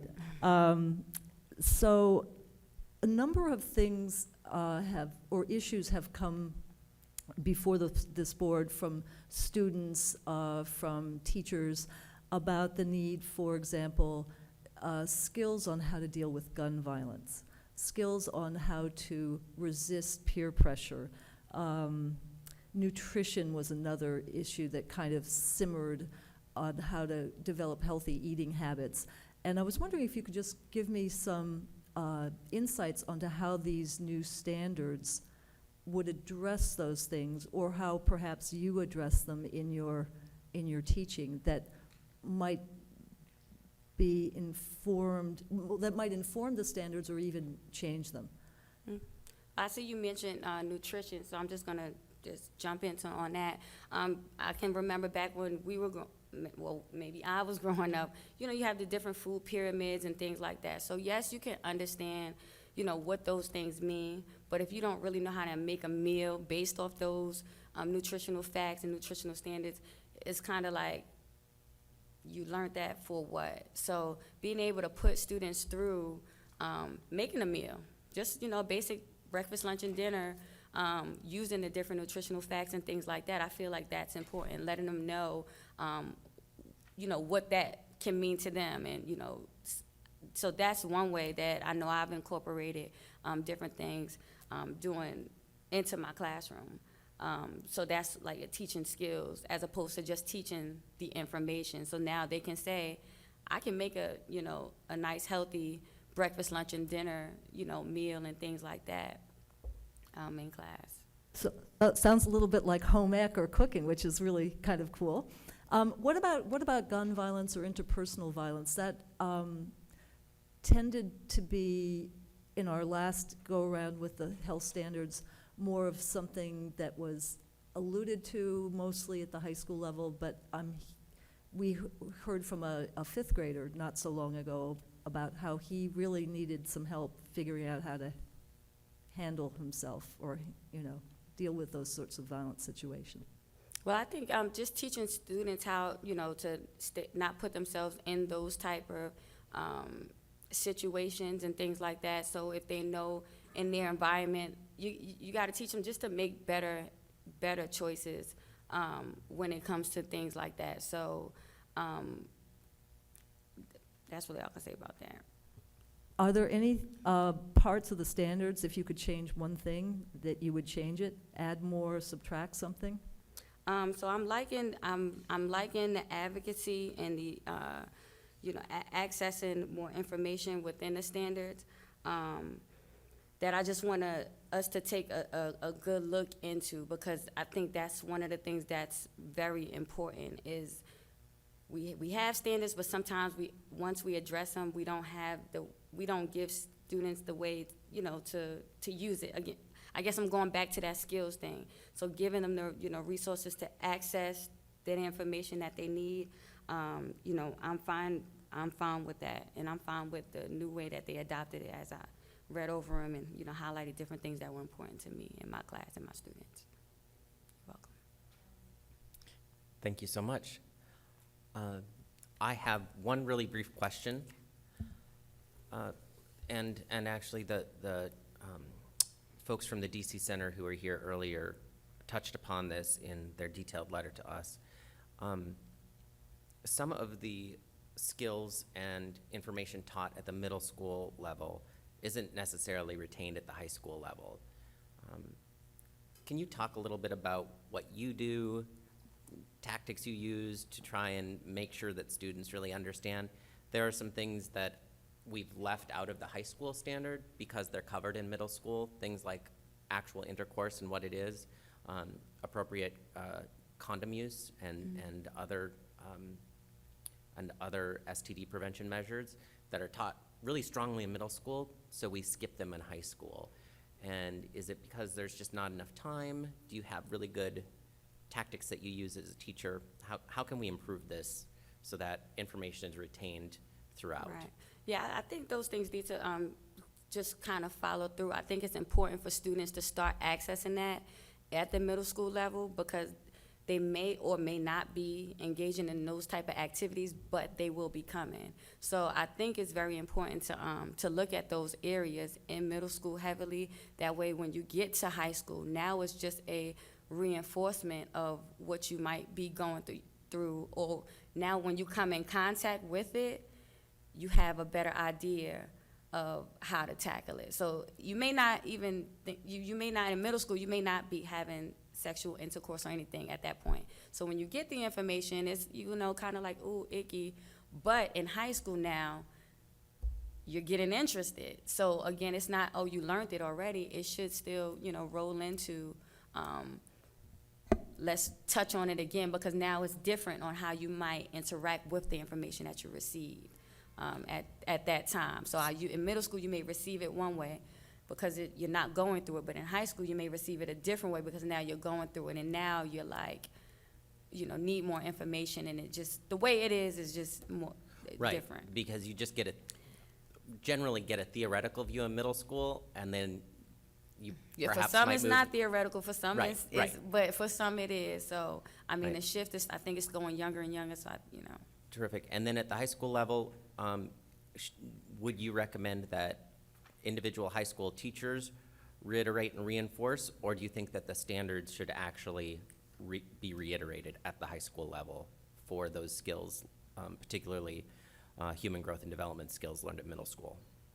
I believe that they should be reiterated Okay. altogether. That way, it's just continuous. So it's not, you can still learn it again. Terrific. Or I think I'm saying that right. You are, absolutely. And with that, we're going to let you go unless any colleagues have additional questions. Thank you so very much for bringing a teacher's perspective. We really appreciate your input onto these standards, and I personally really appreciate you just coming down here tonight. Thank you. Thank you for having me again. And Mr. Jones, I'll be reaching out to you. Okay. Thank you. Thank you so much, Ms. Hill. We're now moving to the Every Student Succeeds Act accountability measures and a similarly distinguished panel of witnesses. Tonight, we are joined by 3 national experts in education policy for a discussion on the Every Student Succeeds Act. Peter Zamora, and as I call your name, feel free to come down and take a seat. Peter Zamora is Director of Federal Relations at the Council of Chief State School Officers, which I believe our superintendent works with very closely. Bethany Little is a principal at Education Council. And Scott Sargrad, hope I got that pretty close, is the Managing Director of K-12 Education Policy at the Center for American Progress. Thank you all for joining us. We'll begin on my right, your left, and you'll each have 5 minutes, and then I think there will be quite a few questions from the board. Perfect. Thank you. Thank you very much, President Jacobson, and thank you to the board for inviting us here to testify today. I'm Peter Zamora, the Director of Federal Relations at the Council of Chief State School Officers. We are a national nonprofit organization representing state superintendents of education. So we have a lot of interest in states, as you can imagine, around the Elementary and Secondary Education Act reauthorization, ESSA, I think we'll call it here for short. So CCSSO is strongly supportive of the reauthorization because it preserves many of the key elements of No Child Left Behind while also moving past many of the flaws of that law. So it preserves, the requirement that states have standards, that they assess annually, that they have accountability systems, and that states disaggregate results by race, ethnicity, income, language. So those were some really key elements that helped to move states and districts under No Child Left Behind, but we found many of the structures to be sort of restrictive as we look to move around school improvement and teacher support and evaluation. So the new act really strikes an appropriate balance between federal and state roles, and as such, we were strongly supportive. I will, I think, go over some of the high-level sort of overview of some of the big topics and certainly welcome any questions that folks might have. So on accountability, this is a substantial departure from what we saw under No Child Left Behind or even under ESEA flexibility waivers. So each state has to have an accountability system that meaningfully differentiates between schools, but it looks very different than what we've seen under prior versions. So it still requires academic proficiency, still requires graduation rates for high schools, but it also requires English language proficiency as an element of a statewide accountability system. So this is not an element that we've seen states include in the past, and it's an element where there is going to be some complexity as states work through their new systems. The next two are even more of a departure, I think, from current law, where it's requiring states to include growth or another statewide academic indicator. So, and then the one beyond that, another state set indicator of school quality or student success. So the statutes have a long list of potential opportunities such as access to AP or IB courses, student engagement, teacher engagement surveys, but there's substantial flexibility at the state level in terms of which to select and how to weight them vis-a-vis the others. And then finally, state accountability systems have to continue to require assessment participation. So it's a 95% assessment participation rate both at the school and the subgroup level, but it doesn't necessarily inherently by itself drive schools into improvement, but it does allow for, it is a required element of the accountability system. And then that feeds into a school improvement system that's very different than No Child Left Behind or ESEA waivers. So the school improvement grant 4 models, those go away under the new act, and evidence-based interventions are now required, but substantial flexibility in terms of how to do that. So there are 2 categories of schools that are required. There's a sort of a lowest performing category, which is comprehensive support and improvement, and that's the lowest performing 5% of Title I schools on the State Accountability Index that we just discussed. Then it's also high schools that have below 67% graduation rates. So in other words, they're graduating fewer than 2/3 of their students. And then also there's a targeted support and improvement category, which is schools that have consistently underperforming subgroups as defined by the state, and that if they don't improve after a state-determined period of time, that they have to receive comprehensive supports and improvements. Teacher evaluation and equity. So the act does not require specific educator evaluation measures or methods, but it does require that there's an equity component in the distribution of teachers. So state Title I plans have to demonstrate how the state will ensure that low-income and minority children enrolled in Title I schools are not served at disproportionate rates by ineffective, out-of-field, and inexperienced teachers, but there should be some state flexibility in how to define and interpret that. It authorizes funds that can be used for state evaluation systems, but it substantially expands the allowable activities at the state level in terms of which activities you want to use. So state evaluation is one of those potential elements, but it's no longer required, although it does authorize the Teacher Incentive Fund, which is a competitive grant program that supports innovative educator evaluation systems. Then quickly, I see my time is wrapping up, but it does also create many opportunities for states to advance teacher supports and to sort of better align teacher evaluation supports. So there's an allowable use of funds for the state share of Title II funds that could include teacher and school leader academies. So these are potentially alternative route opportunities for states to actually move outside of higher education systems to credential teachers. There's also a new 3% set aside that's permissive at the state level, that if a state wants to move a state-oriented teacher principal preparation and support program, there's a new allowability there. There's also allowed activities around reforming state certification and licensure systems, develop, as we had just discussed, new teacher evaluation systems, and many other priorities. But as President Jacobson noted, I think earlier in the meeting today, the law is not fully implementable yet because there is a regulatory process that's happening right now at the Department of Education. There's a negotiated rulemaking that starts this coming week, and then there will be proposed ESA regulations that will be published for public comment later this spring, and we expect those to be finalized by the end of this year. So as we look at state timelines, we are urging folks to do what you're doing now, which is, become aware of what's in the law, sort of think about engaging stakeholders and how to move forward. Even though we can't write a full state plan now, it's appropriate to start thinking about it. In August of this year, the waivers expire. Then there's a transition period as we look at the next school year, 16-17, as we move towards full implementation in school year 17-18. So we are urging states to be thoughtful around how they use this transition process, to engage with stakeholders, and to move forward with solid state plans in 2017 and 18. So I think with that, thank you very much. I welcome your questions. Thank you, Mr. Zamora. We'll have plenty. Ms. Little, you have 5 minutes.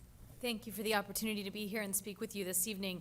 As was mentioned, I work at an organization called Education Council. I'm a typical creature of Washington, D.C., having been in and out of the federal government with some stints in the White House Domestic Policy Council and in the United States Senate on the Education Committee, also with advocacy organizations like the Children's Defense Fund and the Alliance for Excellent Education. Most importantly, I have 2 children in our school system here, one in our local neighborhood DCPS and one in a charter school. So I have a great investment in their work here today and appreciate the chance to talk. Passage of any new federal law creates opportunities for shifts and change, and it's important to contemplate those shifts in the context of what that federal law sets out to do. This one in particular is more about the fixing of NCLB, the No Child Left Behind Act, than it is about a next vision and movement for education. To that end, it maintains the basic architecture of the No Child Left Behind Act with standards, assessments, accountability.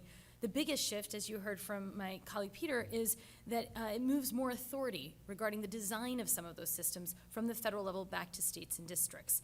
And most importantly, perhaps, it anchors the federal law in what is a shift that has already been made by the states to the expectation of college and career readiness for all students.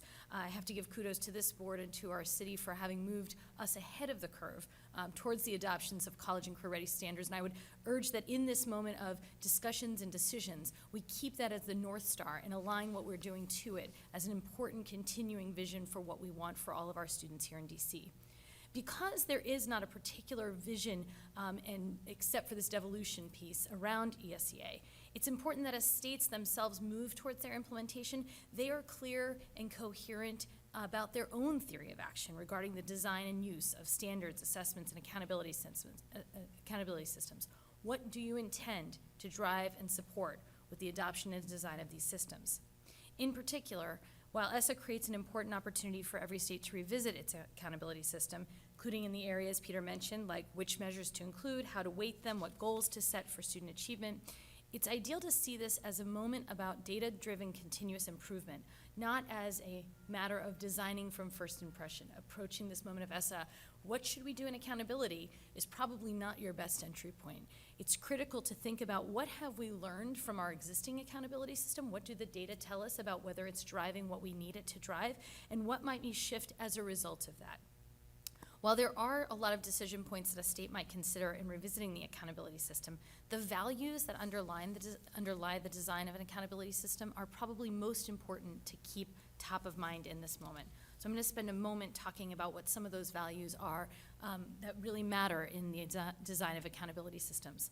The first is a phrase I've used before, the development of a clear theory of action, a shared theory of action that allows all stakeholders to understand and play their part in the accountability system is crucial, so that everybody understands what are we attempting to drive and how is the accountability system driving it. The second piece of that is around the importance of clarity and transparency. It is critical for all stakeholders to be able to easily understand what they are being held accountable for and what the system is telling them as a result of that accountability. Losing those values of clarity and transparency come at a high cost into the design of accountability systems. The third value I would indicate is around alignment. All indicators in the system should be aligned to the North Star, in this case, of achieving college and career readiness for all students. And in particular, the issue of equity and how are we using the accountability system to advance most quickly the students who've had the least access to opportunity towards that college and career readiness. We don't want a system that's unaligned, sends mixed signals, drives in conflicting directions. The fourth point I'd make is around data. The use of data is central in accountability, but it's really worth differentiating which data are needed for what purpose and to inform whom. There's a temptation in this moment to take all possible indicators and all possible data points and say if we care about them, they should be in the accountability system.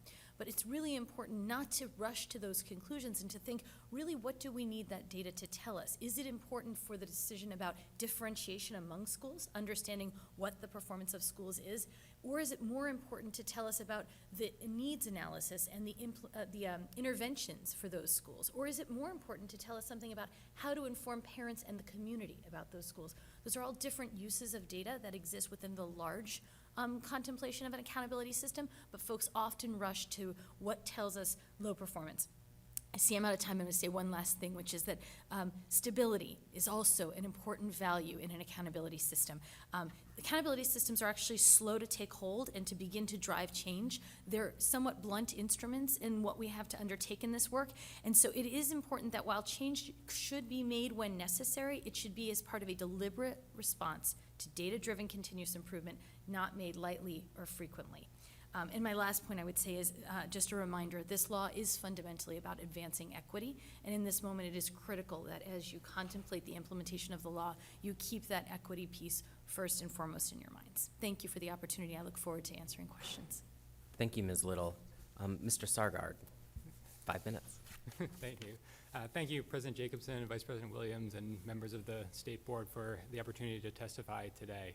My name is Scott Sargard, and I'm the Managing Director for K-12 Education Policy at the Center for American Progress here in Washington, D.C. And CAP, the Center for American Progress, is an independent, nonpartisan policy institute that is dedicated to improving the lives of all Americans through bold ideas and progressive action, as well as strong leadership. Prior to joining CAP, I served in President Obama's administration as the Deputy Assistant Secretary for Policy and Strategic Initiatives in the Office of Elementary and Secondary Education at the U.S. Department of Education. And in my testimony today, I hope to bring my perspective both from CAP and from my time at the department, as well as my time as a math and special education teacher.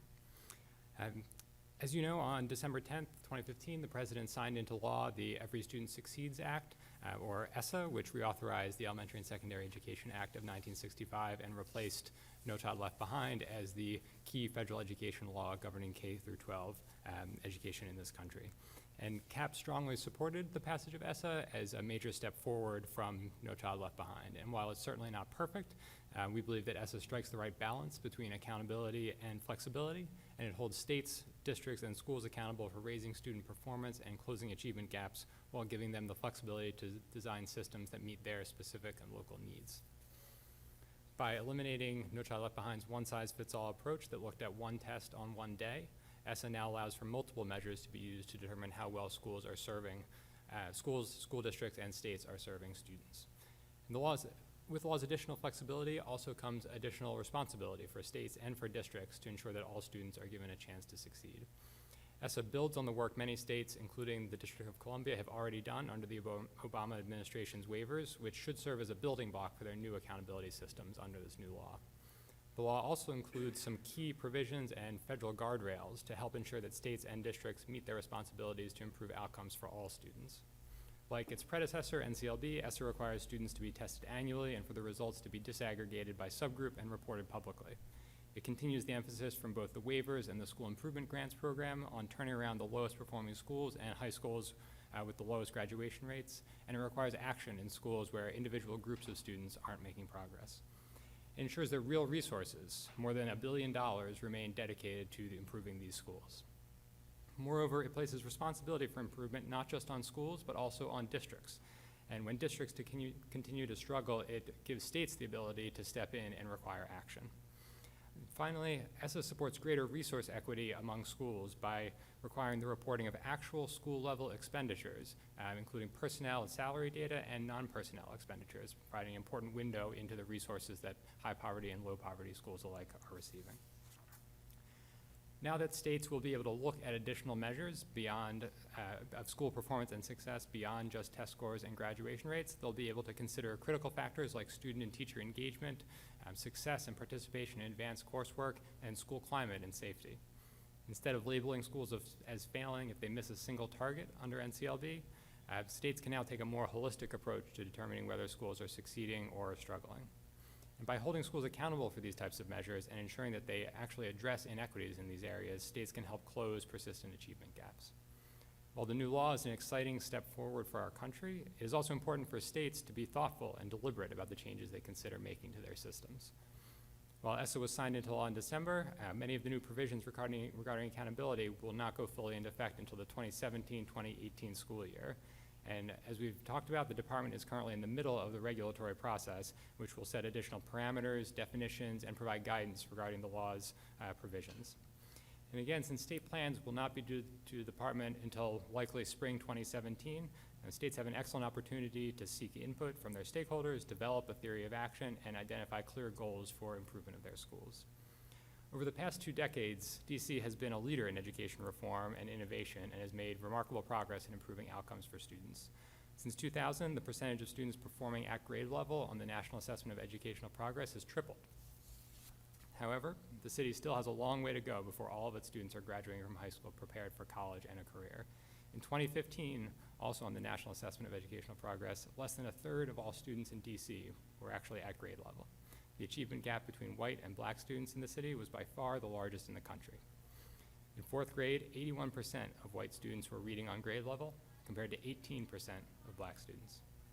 It's critical that the District of Columbia take advantage of the opportunity that ESSA presents to improve achievement, close gaps, and advance equity.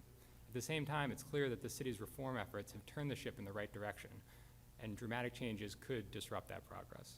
Ultimately, the State Board of Education, the Office of the State Superintendent of Education, the DC Public Schools, and the DC Public Charter School Board must work together to create an educational system that gives all students, no matter their background, the opportunity to succeed. And thank you for the opportunity to testify here today, and I look forward to your questions. Thank you all so very much for that testimony. We're going to move to questions by board members, but I want to reiterate 2 things that you all have said. One, there's a negotiated rulemaking that is going to take quite a bit of time before we can even figure out what the landscape actually looks like. So we've got our time to do our homework, and we're going to do that with the superintendent's office and with folks like you. And secondly, that you might want to not make too many big changes too quickly and really disrupt a system that is headed in the right direction, but for the opportunity gap that is, as you said, Mr. Sargrad, is the largest in the nation between our white students and other students. With that, let's go to 5-minute rounds of board member questions. Mr. Weedon from Ward 6. So first, thank you for being here, very informative. I want to read something from the 2015 NAEP report card for the district, specifically the section Score Gaps for Student Groups. In 2015, black students had an average score that was 60 points lower than that for white students. This performance gap was not significantly different than that from 2002. In 2015, Hispanic students had an average score that was 55 points lower than that for white students. This performance gap was not significantly different from that in 2002. In 2015, students who were eligible for free and reduced price lunch, an indicator of low family income, had an average score that was 58 points lower than that for students who were not eligible. This performance gap was wider than that in 2002. I hear from our city's leaders, I hear from others, the great things that DC has done in education, and we have. I'm first to admit that. Enrollment's up, graduation rates are up, but there are many features, many factors that have gone into that. Far too often we look at these broad brush strokes and say, we're improving. We're not improving for those who need it the most, and we need to be cognizant of that. Mr. Zamora, you said something around graduation rates. Could you revisit that a little bit and share a little bit more? Specifically, there was something about high schools that are graduating less than 67% of students. Could you elaborate? Yes, thank you. And so, graduation rates are both a required element of the state accountability system, and they're also a required category of schools under school improvement.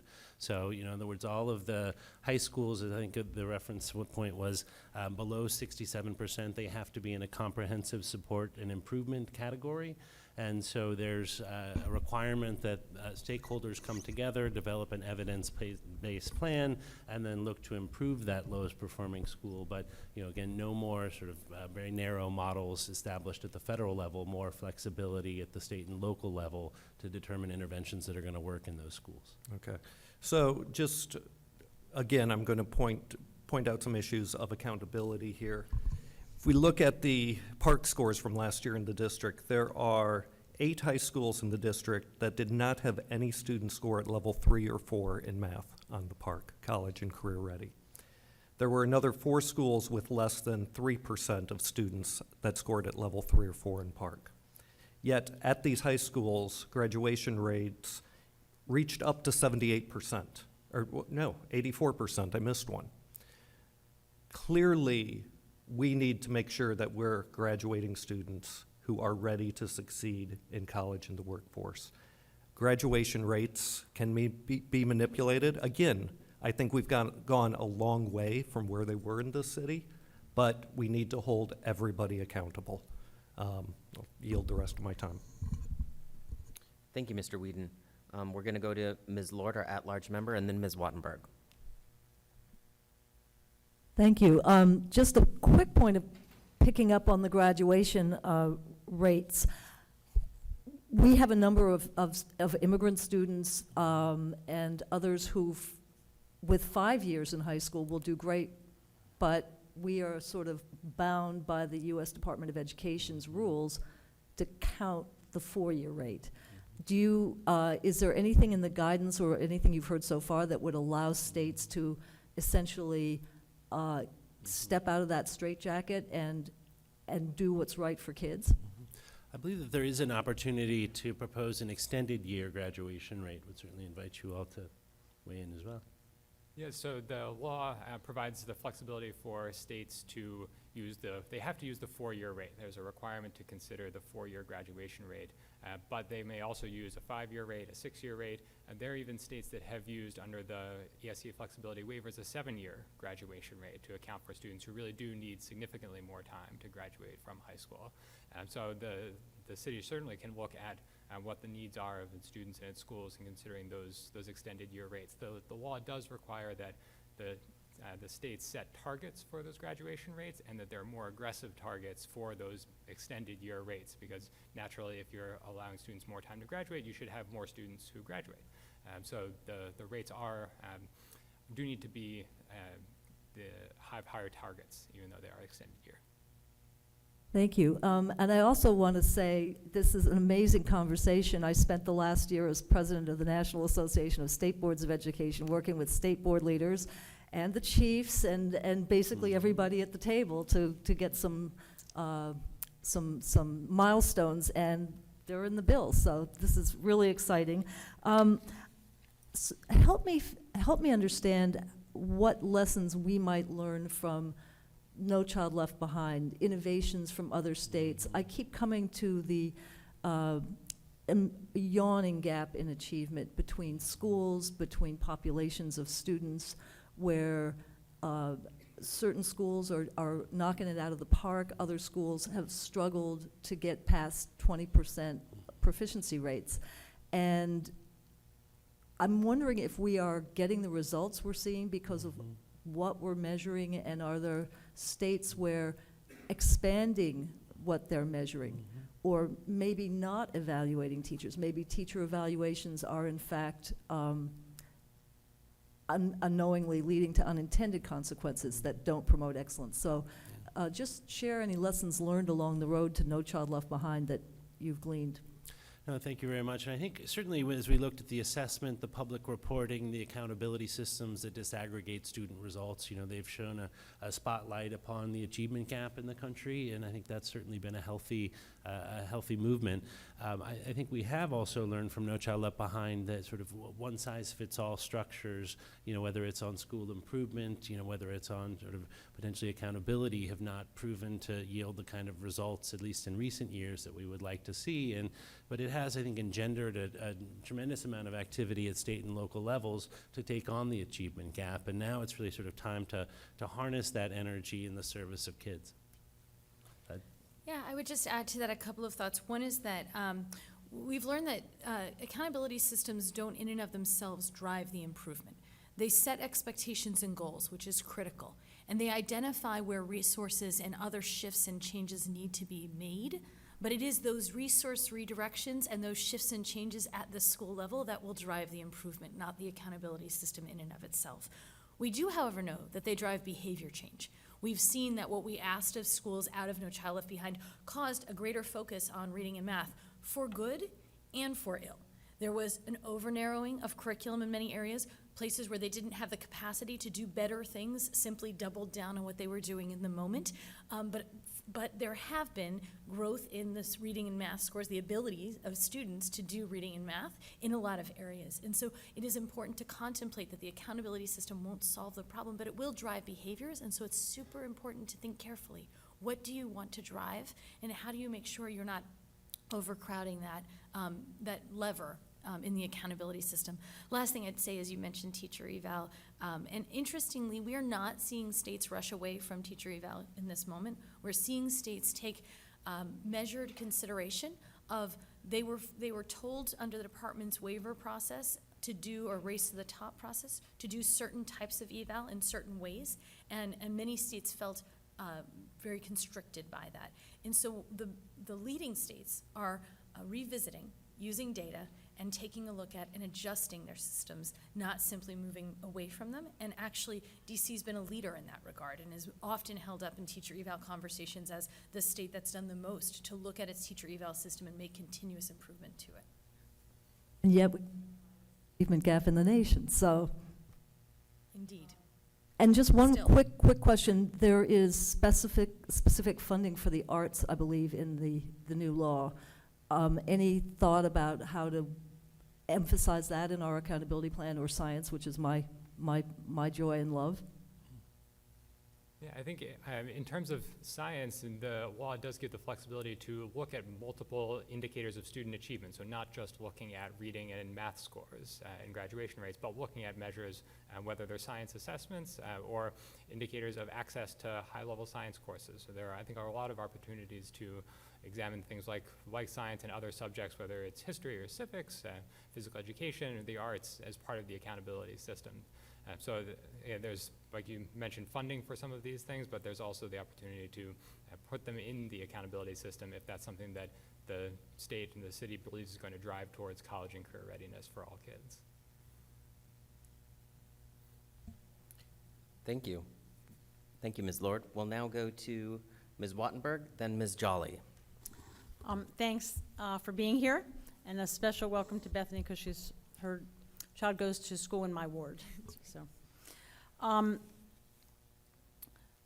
it's interesting that two of my colleagues have raised this four-year high school graduation rate, and it's what I was going to raise, so it's clearly on a lot of people's minds. And what I want to ask you about is how other states have maybe dealt with this, because there really is a sense here that in an effort to push up the high school graduation rates, that part of what's being lost is the idea that graduation should be the result of and be consistent with having learned a lot. And you hear a lot from teachers that they're under pressure to pass kids, whether or not kids have reached the standards in the class. You all were here earlier and you heard some of the concerns around the competency-based learning, and part of what that is based on is a concern that when you lose the seat time hours, that pressure to push kids on could become even more intense. Every state has been has had to have the four-year graduation rate as part of their accountability system and on the report card. So I'm wondering, how do you hear this kind of concern around the country? How are other people dealing with it? So that's number one. Related to that is another issue about, what you measure can cause the distortions, right? There has been a growing push to focus on the higher level courses. But if, as colleagues have said, kids are entering high school so far behind, and the push is on the higher courses, it takes away some of the focus on what you should be doing that helps kids who aren't ready yet for the higher courses. So it's a dilemma. And again, it's not original to us, so I'm curious how others do this. And my third issue, again, what are other states doing, relates to what the last speaker said, which is the extent to which the curriculum really has narrowed around reading and math. And we hear a lot of complaints about that at the elementary schools, but in DC, we also have a lot of middle school campuses where kids are double dosed on reading and math. So kids are actually getting into high school in some cases, having had very little exposure, certainly inadequate exposure to these subjects, which in turn makes it that much harder to succeed in these courses at high school. So much effort is going on here. The intentions here in DC are so great. So much energy is going into it. How do you think about these dilemmas that we're facing? Well, certainly, college and career-ready graduation is the objective of certainly our organization and the supports that we provide to states. And I think as we've seen states in recent years, adopt college and career-ready expectations for students, that has, I think, in some senses, sort of illuminated the disparity that continues to exist. And so I think this is an opportunity for some real sort of vigorous conversations here in the district and the state board as to sort of how to balance these systems to better reflect sort of college and career-ready graduation. I'd add a couple of thoughts. One is that just a slight rewind to why graduation rates became such a focus in the accountability system. When we first passed the No Child Left Behind Act, there was in fact a significant fear and some beginning moves towards the opposite effect, which was that the easiest way to raise test scores, especially in high schools, is to actually push out the students who are most likely to fail the test. So it became critical that we in fact put a balancing force in that takes into account both achievement and attainment. And so now you see that. You see a system that expects both achievement and attainment. How we keep high levels of achievement, the goals that you set around college and career readiness, what's expected on PARCC, for example, is a key piece of keeping that balance, but I'd encourage folks not to forget that it is a carefully struck balance.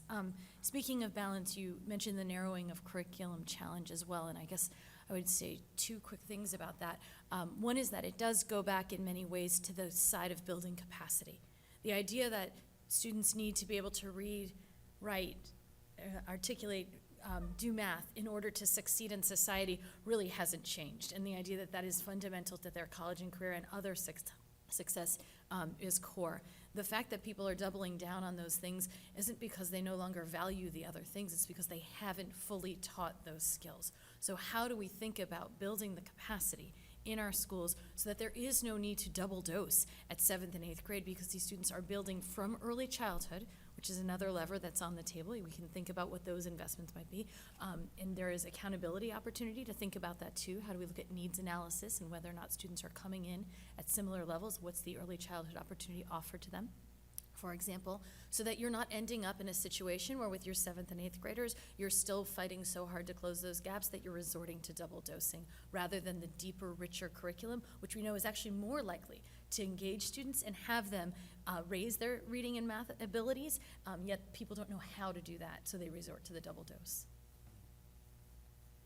So just speaking to your two questions about higher level courses and a little bit to the narrowing of the curriculum, in terms of the higher level coursework, I think we're seeing states take the balanced approach between looking at the performance in advanced coursework, so whether students are scoring at high levels on AP and IB exams, and also looking at the participation. Our school is actually providing access to those courses to kids from all groups, including kids who are traditionally disadvantaged. So I think accountability systems, again, like we've mentioned, can provide incentives for different things, and if there are incentives only associated with performance, then that means that it's easy to just look at the kids who are likely to do well on those advanced courses, whereas if there are incentives associated with participation, then there's an incentive to encourage more students to take those courses and become prepared to succeed in advanced courses. The other piece of the higher level courses is considering things like career and technical education and whether students are graduating career ready in addition to college ready. So there are states like Kentucky that have really taken a hard look at their career readiness initiatives, and for students who might not be taking an AP course or an IB sequence, they are taking career readiness courses, and they are passing career and technical education courses and assessments to be ready for receiving certifications and having a well-paying job when they leave high school. So I think this balance between advanced courses and also career education is very important to consider.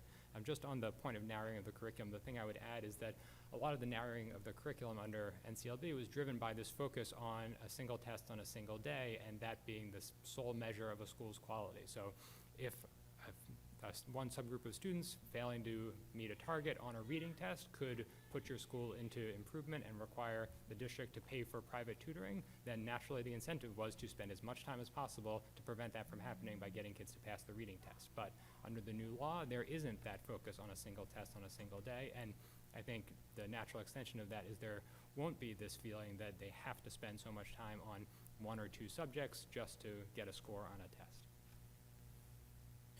Thank you so much. We'll go to Ms. Jolly and then Mr. Jones. Thank you. Under ESSA, I know that states are required to include at least one indicator of school quality or student success in their accountability systems. And I was wondering if I could get the opinions of the panel in what you might consider a meaningful measure of school quality or student success to add onto the specifically mandated ones. So I'll go first, and actually the approach that I would take is not to start with an indicator. The approach would be to start with the things that a state values and the things that a state thinks that they need to improve so that all kids are ready for college and a career. And from that, I think the important thing is, again, not to think about the specific indicator, but whether the indicator is going to serve that purpose. So to look at actual data on whether the indicator that you're considering is going to, first of all, show actual differences between schools. So there are a lot of indicators that might seem like they're important, but every school has the same score on it. And that kind of an indicator actually doesn't add very much information to an accountability system because it doesn't differentiate among schools. It doesn't help you decide if one school is doing well or doing poorly. And then the second piece is to actually look at whether the measures that you're considering are related to the key student outcomes that you're most concerned about, whether they are related to students that are achieving at high levels and that they are showing growth and that they are graduating from high school. So looking at a measure that is related to those outcomes but is not measuring the exact same thing. So again, you're looking for measures that are differentiating among schools, are adding something to the accountability system that you don't already have from the measures that are required, but is valued by the state, by the stakeholders, and is going to help students when they graduate. So whether that turns out to be access to and performance in advanced coursework, which I think is a really promising measure for high schools, or whether it's something like chronic absenteeism at the elementary and middle school level, which we know is a leading indicator of students dropping out of high school. I think there are some clear promising indicators, but I would really encourage the state and the city here to take a close look at the data and what the data actually show about the indicators that you're considering. I would echo what Scott said, and in fact, in some of the specific measures I would think about are very similar around access to and success in rigorous coursework like APIB, chronic absenteeism, which is different than attendance rates and importantly different, as well as things like school climate as measured by discipline. One key other thing about that indicator is it has to be able to be differentiated by subgroup, and it's very important to think about what kind of indicator will give you information that is actionable by the school and by the system, that isn't just reflecting racial, ethnic, socioeconomic patterns, but is giving you information about what the schools and the system is doing for and to kids. And so I think it's important to keep that in mind. We think of these measures as ones that need to be measurable, reliably, validly measurable, and for the purposes of an accountability system, and meaningful, having, to Scott's point, meaning in the system you're trying to drive towards, and then malleable, something that you can do something about. You can make a difference based on what you've learned. And I'll just add to that, I think that we'll see different states and sort of different groupings of states organized around different measures, and we at CCSSO, representing, the country, will be organizing communities of practice around sort of some of these different measures, and so we look forward to helping support in any way that we can. So your point about starting with a value instead of a specific indicator is well taken. But I would like to follow up just by asking if there are any indicators that you would shy away from, outside of them obviously not specifically being aggregable or addressing key student outcomes as outlined in that value. So I think the only thing I would say on that is that there are some measures of things like social and emotional learning and what are sometimes termed non-curricular cognitive skills that are very important for learning. And there's a lot of good research showing how important it is for students to have these skills and to be able to exhibit determination and grit and resiliency and things like that. But there's been more recent research showing that the measures of those are sometimes very challenging. So I think those are really important measures to consider, but thinking about just how you might want to use them in a system is going to be really critical. I would add just to be stingy in your use of a fifth indicator, fifth indicators.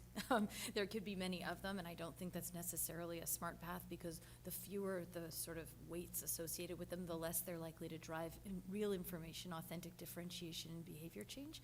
And so I think that's worth considering. I would agree that it's important to be thoughtful about whether or not the measure that you're asking about, given what you will learn, what will people do to try to improve that measure? So if you're asking a question that drives people to push students out of school, for example, that is not a measure you want to use. And it's important because people will respond to the measures in the accountability system. And so when you ask, based on my socio-emotional learning, SEL, measure, my students don't have grit, do the teachers know how to address that as a result, or are they likely to shift the measure and ask different questions about how the students feel about their grit, et cetera? So I think it's important to understand what it'll drive. I guess another area to think about would be to make sure that they're accessible to students sort of across the range. And so, valid, reliable, accessible to students with disabilities, accessible to English learners, for example. So I think that's a prism which we need to bring to the bill as a whole, and particularly to these new measures. Thank you so much. Thank you, Ms. Jolly. Mr. Jones. Thank you, Mr. President. I have, I believe, a very simple question. Mr. Sargrad, you mentioned the achievement gap between the black and white students.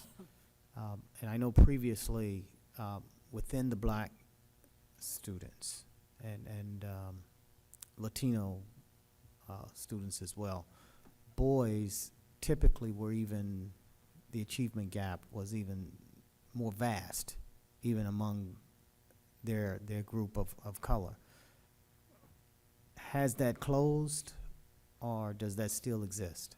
I don't have the data in front of me, so I can't say for certain, but I do know that in general, there is a very large gap between boys and young men of color and girls of color as well. Thank you.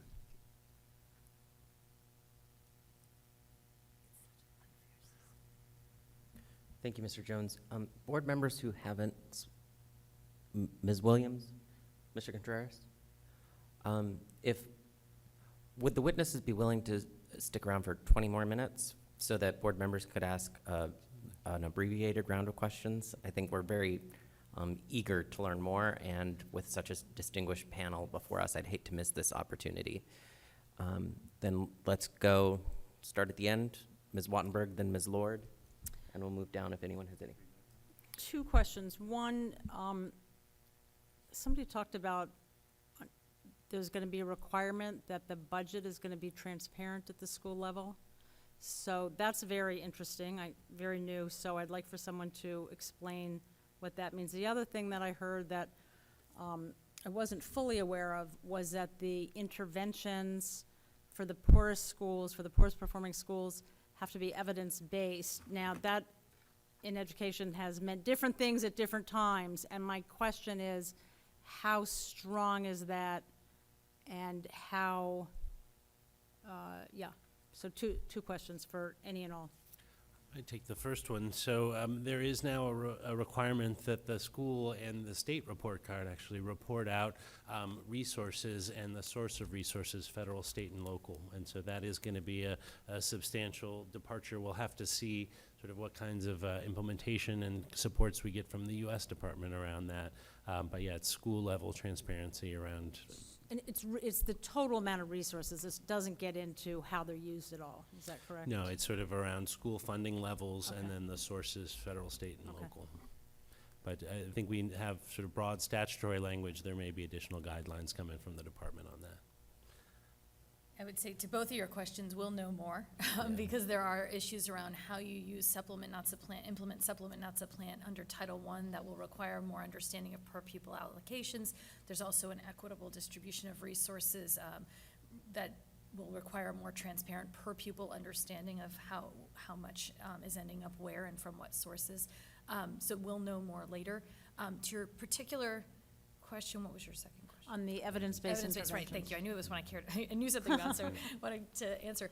So on the particular question of evidence-based, the requirement is that there are evidence-based interventions as a part of a school improvement plan, and there is an actual definition of what evidence-based means. The bill in its entirety has 4 tiers of evidence, but for the purposes of this issue of turning around the low-performing schools, it has to come, your intervention has to come from one of the top 3 tiers of evidence. So this is evidence that's done in a randomized control trial study, or we're at a correlative study with significant guardrails around, making sure that it's valid and reliable.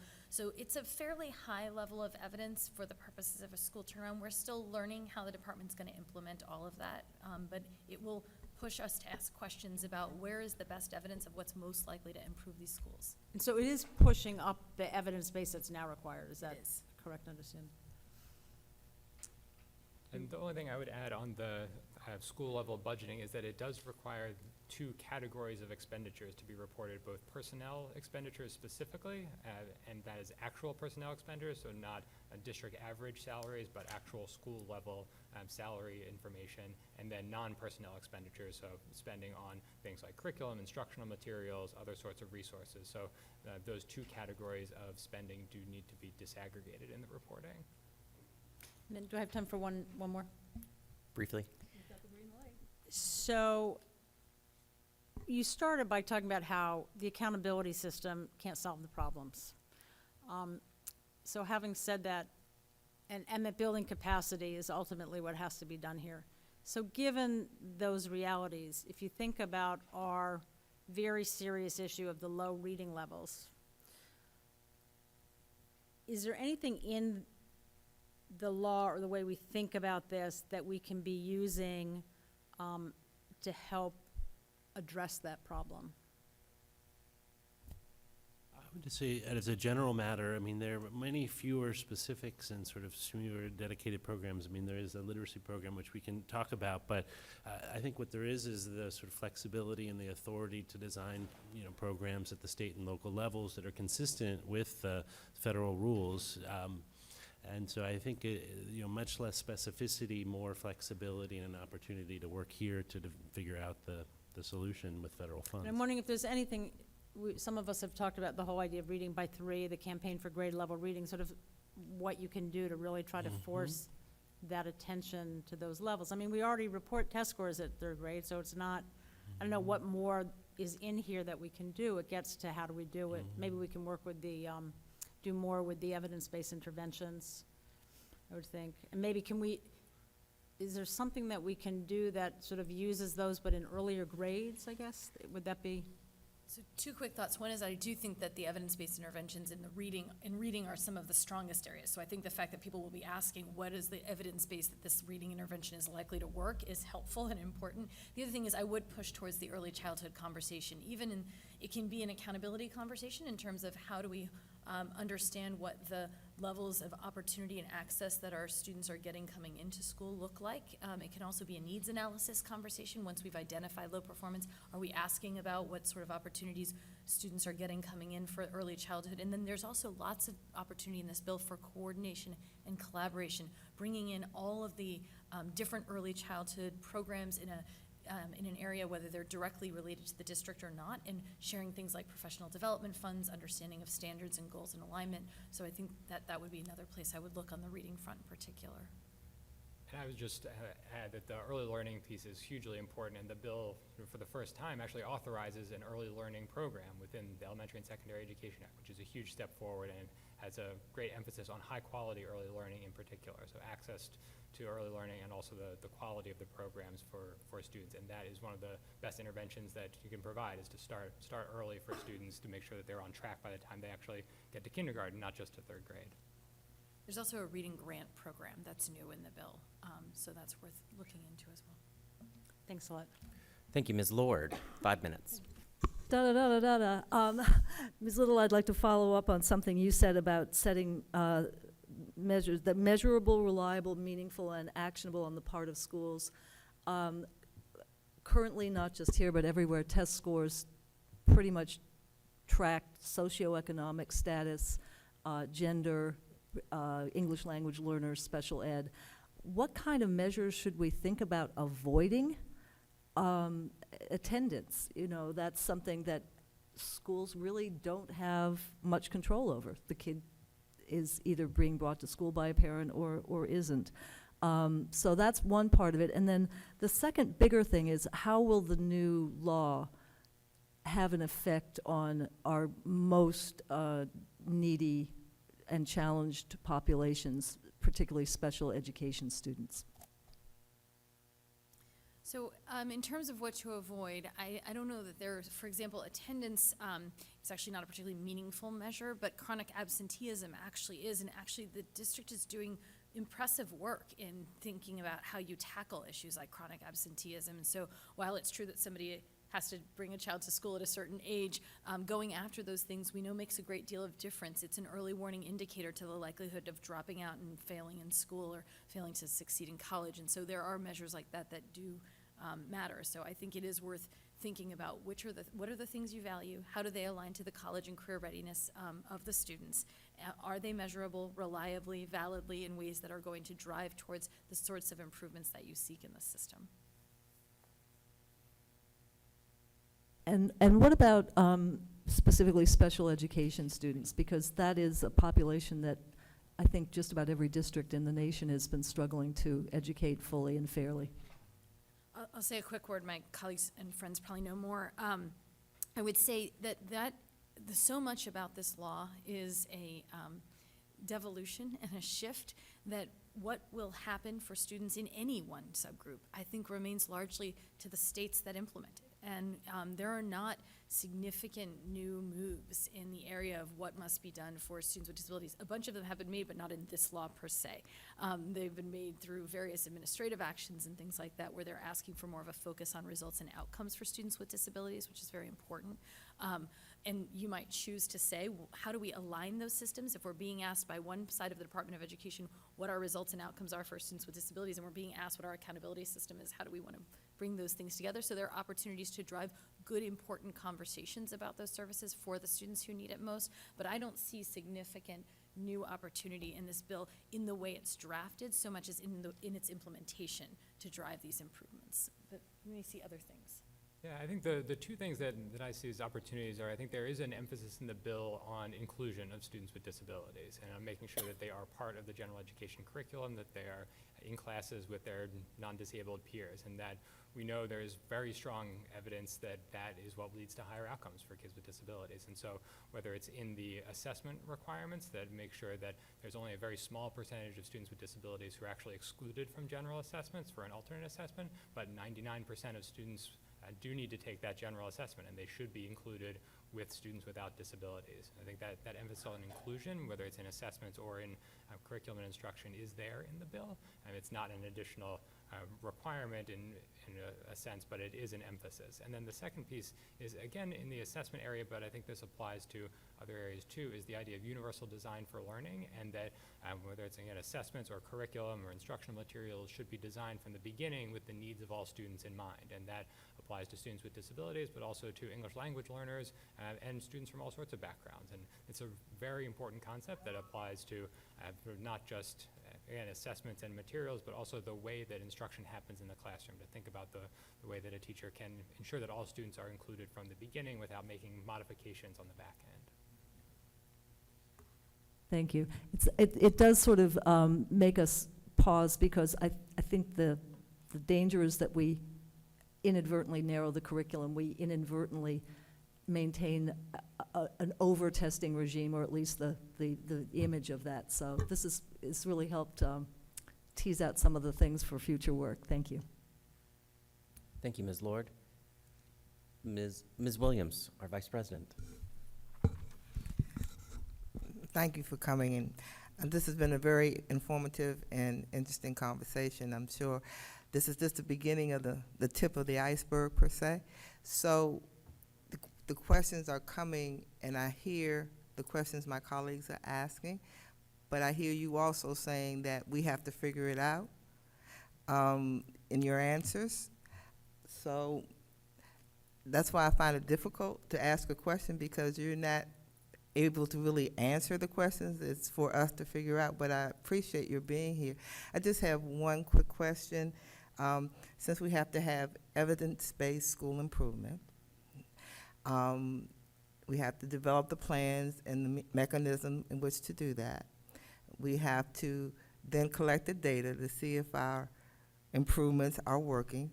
Do we have a time frame, or are we constricted to a specific time frame to make these determinations before we evaluate when we evaluate our programs? That's a great question. So the states are going to set the sort of entrance criteria and then also exit criteria, I think. And so there is an opportunity. And then also looking at the application for school improvement funds, I think that's a substantial lever that states can look at. So I think on the targeted subgroup schools where, you know, there's one subgroup that's consistently underperforming, the school as a whole might do well. States have up to or schools have up to 4 years, a period not to exceed 4 years that the state would set, after which if they don't exit, they would enter into that comprehensive support and improvement category. And then the state is also required to take a more significant state action if that school doesn't improve after a state-defined period of time. So it's a little more nuanced than what we see sort of certainly under No Child Left Behind, but effectively there's an opportunity to improve, and then the state's going to set sort of the limit on what that time period would be. Thank you. Thank you. Sure. Ms. Jolly, Mr. Weedon, Mr. Contreras? Then I won't take my full 5 minutes, I promise. You've been very patient with us. The assessment piece is tough. I spoke last month before a room of about 1,300 high school students, and they asked about Park, and when I started talking about it, I got booed pretty heartily. So an academic experience is more than just a test score, and I believe, if I hear you right, ESSA allows us to take that into account. Is that correct, for more or less? So. Very much so. Terrific. I also really love what you've talked about in terms of setting a goal for what we value as a city, and setting, basically, we need to set a vision of what high-quality, equitable education looks like and what our students need to be successful in life. Is that just, how do we get there? How do we develop that vision with stakeholders? That's something that's actually actionable, that can be put into words, into this plan? I guess some of the supports that CCSSO is providing for states are sort of urging states to start with that vision and then sort of have that kind of drive. You know, I think in certain instances in the past, you know, the tendency has been to let the sort of federal requirements drive sort of state action. And here it's sort of having states take the lead and then sort of plug that in and make sure that you're compliant. Obviously, we all need to be compliant, but having that sort of state vision driving it. So we're providing some supports to states and to starting big and then sort of moving into the more sort of detailed policy with that vision intact. I would say a couple of thoughts. One is, I do think it's important that you take the opportunity to ask, what do we care about? But I also think it's important to recognize that if you're going to do it in a zero-sum context, which I wouldn't recommend, I'd love to see us invest significantly more in what we're doing in our schools in this city. But if you are going to be doing it in a zero-sum context, careful that you don't simply say we expect more out of everybody all the time. That you're thoughtful about what are the trade-offs that you're putting on the table in that conversation, because those are real. If there's only so many hours in the day for the teachers to teach and the students to learn, so it's important to be rigorous about that. But in that context, thinking about what is what is the full range of knowledge and skills that we value towards college and career readiness? Again, you've set this, you've led the nation in saying we care about college and career readiness. I don't think you need to waver from that to say, but is it just about a reading and math score? No, not necessarily. We know a lot more about the need for collaboration, metacognition, learning how to learn, self-regulation, executive function. There are a lot of things that drive towards college and career readiness.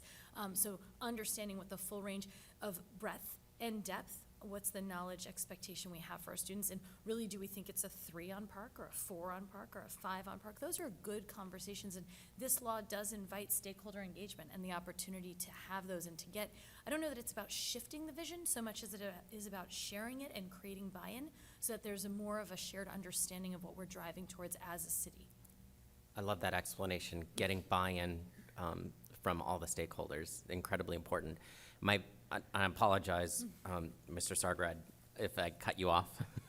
Oh, no, the only thing I was going to add was that I think it's an opportunity to learn from some other states that have had a really thoughtful goal and vision setting process. And just quickly, the 3 that come to mind that I would point to are one, Oregon had a really clear vision for what they expect the results of particularly their high school system to be in terms of students graduating, going on to 2-year, 4-year colleges, or going on to well-paying jobs.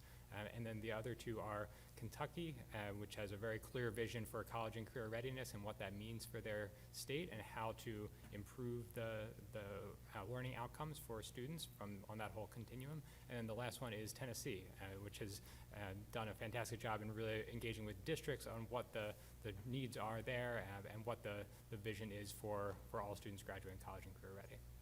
Terrific. Well, then we are in very good hands as our superintendent of education is from Tennessee and worked with the state board there.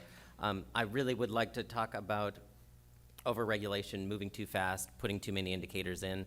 I'm going to leave that for another conversation, and you have our thanks for being here and for your advocacy and for your efforts. We really appreciate the input, and we will probably have follow-up at some point in our process. Thank you very much. Thank you all.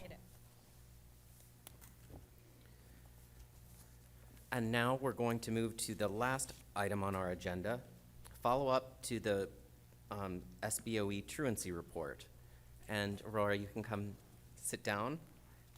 Almost a year ago, the State Board approved a report highlighting the impact of the district's compulsory attendance laws. In that report, the board called for further research to be completed by the administration. Tonight, we will receive a report from Aurora Steinle. Did I get that name right? Got it. Terrific. Senior Policy Advisor for Equity and Opportunity to the Deputy Mayor of Education on that research. As Ms. Steinle comes forward, let me remind the public about the information the board requested. First, we requested an investigation into the challenges and inconsistent findings reported by school-based administrators, along with practices employed at the school level, in the recordation of student absences and tardies based on the 80-20 rule. We requested the inclusion of a proposal to implement solutions that ensure uniform, fair, and accurate reporting of absences and tardies across all DC schools, or to make adjustments to the definition of present within the schools. Second, we asked that research be conducted on truancy prevention practices and strategies in the District of Columbia, as well as in other districts and states, including an investigation into the background and rationale for implementing the 80-20 rule. As members of the board know, Ms. Steinle is the lead staff member in the Deputy Mayor for Education's office on the Truancy Task Force. I think we've got a couple of folks that serve on that. Ms. Camille Anderson from Ward 4 serves as the board's representative. I think our staff members, John Paul Hayworth and Sean Chalk, regularly attend meetings, and I believe the Chief Student Advocate and Ombudsman are involved as well. So we are, and I serve on the steering committee. Don't forget yourself.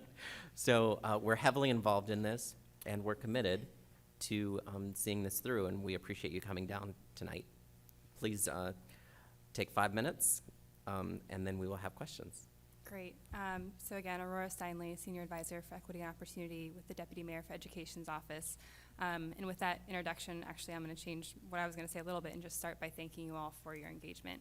As you know, I'm here to update the board on the district's work to address truancy and chronic absenteeism, and also respond to progress made on the board's report on that topic. And I say the district's work because this truly has been collaborative, as the president mentioned. There's been significant involvement from the state board, but also we've had significant input and participation from over a dozen other government agencies, as well as our council. So it's truly been a collaboration. So the citywide strategy that exists to address the issues called out in your report is the Truancy Task Force. The task force is co-chaired by the Deputy Mayor for Education and also the Deputy Mayor for Health and Human Services, and it does include representatives from over 10 government agencies in the District Council. Since January 2015, the task force has worked collaboratively to identify key data trends, develop sound policy recommendations, and business rules for calculating truancy, and also identify best practices for local education agencies in their schools, reviewing national best practices, among other things. So namely, we've also used an EdStat framework, which uses data to identify efficiencies and recommend systemic policy changes. Further overview of the task force can be found in my full testimony and some of the associated attachments.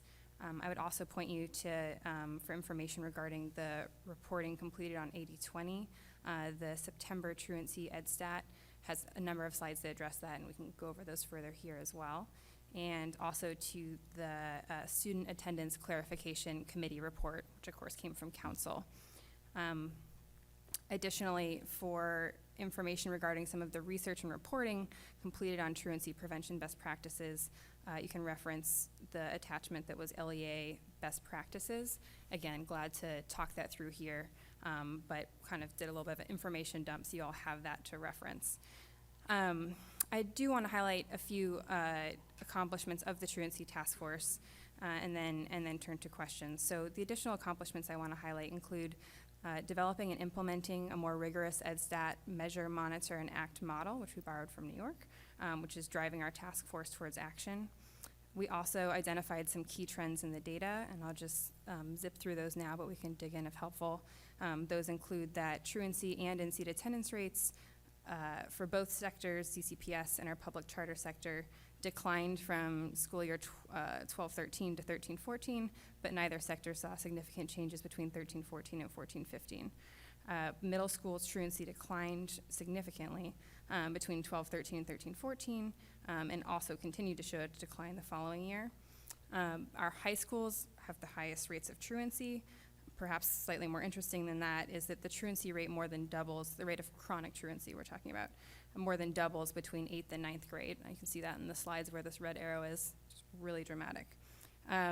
Finally, whereas 3% of students in grades K to 8 had more than 21 unexcused absences, 32% of students in 9th grade had 21 or more unexcused absences. And again, we can talk about some of the reasons for that, but that's a pretty significant difference in the quantity and type of absenteeism we're seeing. Some additional accomplishments, again, include developing and implementing a committee structure for driving task force work between meetings, developing initial policy recommendations, including reaching consensus on the need for comprehensive change in this next school year. And I'll just note there that that also closely reflects some aspects of the state board's report in the changes that we decided were most critical for the next school year. We also developed some common business rules for calculating truancy at the school, district, sector, and state level, including a common definition at the district and sector level. We collaborated on Attendance Awareness Month, providing some joint research resources and doing joint outreach. We collaborated with council on emergency legislation that took effect in this school year, and then also collaborated on some of the legislation that is now awaiting markup by the committee of the whole. We identified key data questions and are working towards the first actual coherent data plan for the Truancy Task Force. And we've been identifying best practices for LEAs in their schools. And we adopted the Every Student, Every Day citywide plan for action, which looks at what each specific kind of role player across all of our public partners can do to impact truancy. So with having highlighted a few of those accomplishments, I will note we have a few more milestones that we hope to complete soon. One is that we're working on finalizing the Truancy Task Force strategic plan. I think one of the outstanding items is setting our goals and metrics, and that's tied with getting a handle on how we're doing so we can be working from the right baseline. Second is finalizing the Truancy Task Force data plan to really ensure that what we're reporting on annually and then what we're reporting on even in the short term, so maybe we don't decide to report on it every year, but do we need to know it this year or maybe for the next 2 years? We are trying to finalize a plan that addresses all of those items. And then finally, we're collaborating with the DC Equity Lab to plan a Truancy Task Force design challenge, which will innovatively address key barriers facing students and families by more directly engaging them in the solution development process. So that's a little bit about what we've been doing. I'm happy to take questions on attendance and truancy, and including information about the work of the task force and the implementation of the report. Thank you so much, Ms. Steinle. Great. Board member questions? Mr. Contreras. Thank you. I was wondering what the distinction is between truancy and in-seat attendance. You talked about that. What's like the difference there? Yeah, and there's a third term we use too, which is chronic absenteeism, just to make it even more complicated. The most critical distinction between those two terms is that truancy is defined as unexcused absences. In both cases, if you're talking about chronic truancy, we're talking about the number of students who have 10 or more unexcused absences. With in-seat attendance, you're actually looking at the rate at which students are butts in seats, how many students are there on a given day. And so it doesn't matter if maybe that student's out for an excused reason, which then wouldn't count towards your truancy rate. But from an educational standpoint, and this is the same direction that chronic absenteeism moves us in, because that also includes the rate at which you have students missing more than 10% of any school days for any reason, regardless of the excused, unexcused. From an educational standpoint, that matters because ultimately they're missing their learning that day. And so we want to think about both, and they can mean somewhat different things, but they're both really important for us to look at. And while we can consider renaming the Truancy Task Force, we've certainly been talking about both. So. Okay, thank you. And then I was also wondering, you said you could talk a little about the reason for the shift from K through to high school, why there's such that big leap in terms of truancy. Could you go a little further into that? Yeah, I'm only hypothesizing. This is something I think we're really interested in. So when we talk about the work of the task force, there's the work that we've done so far, and I think we're doing a good job at understanding what data we have and making the decisions we have information on, and moving on that. But there's also the many, many things that we have lined up that we'd like to do. And I think one of the things we'd like to do is really look at our high performers in the district. We have some really high-performing schools that are beating the odds in terms of attendance and don't have some of the chronic issues, persisting attendance issues that some of their peers have. And in the middle school space, if we know our middle schools saw this significant improvement, if we feel like the data is good, then we need to understand what the reason for that is from a perspective of what the school did. The other way to come at that jump is to think about policy and the data and try and look under it and say, is there something in the way that 80-20, for example, is implemented that looks different at the middle school versus high school? One of the challenges for us is because in this policy landscape there's been some flux, and so just by way of history, there's the 80-20 rule, which everyone here is very familiar with, used to be 60-40 and different before that, so there's been some change in the way we count attendance, which means that when we look at our long-term trends, everything becomes a little shakier, which was something that came up a lot in the task force discussions, is what do we know about our data, our trends, and when is it the right moment to make further change, because change does kind of come at a cost when you're talking about understanding your long-term trajectory. Thank you. Thank you, Mr. Contreras. We'll go to Ms. Lord, our at-large member, and then Ms. Jolly. Thank you. As somebody who served on our truancy committee, this is of great interest. Let's start with the 80-20 rule. I know a report called for some solutions to ensure that there was a uniform, fair, and accurate reporting of tardies versus absences.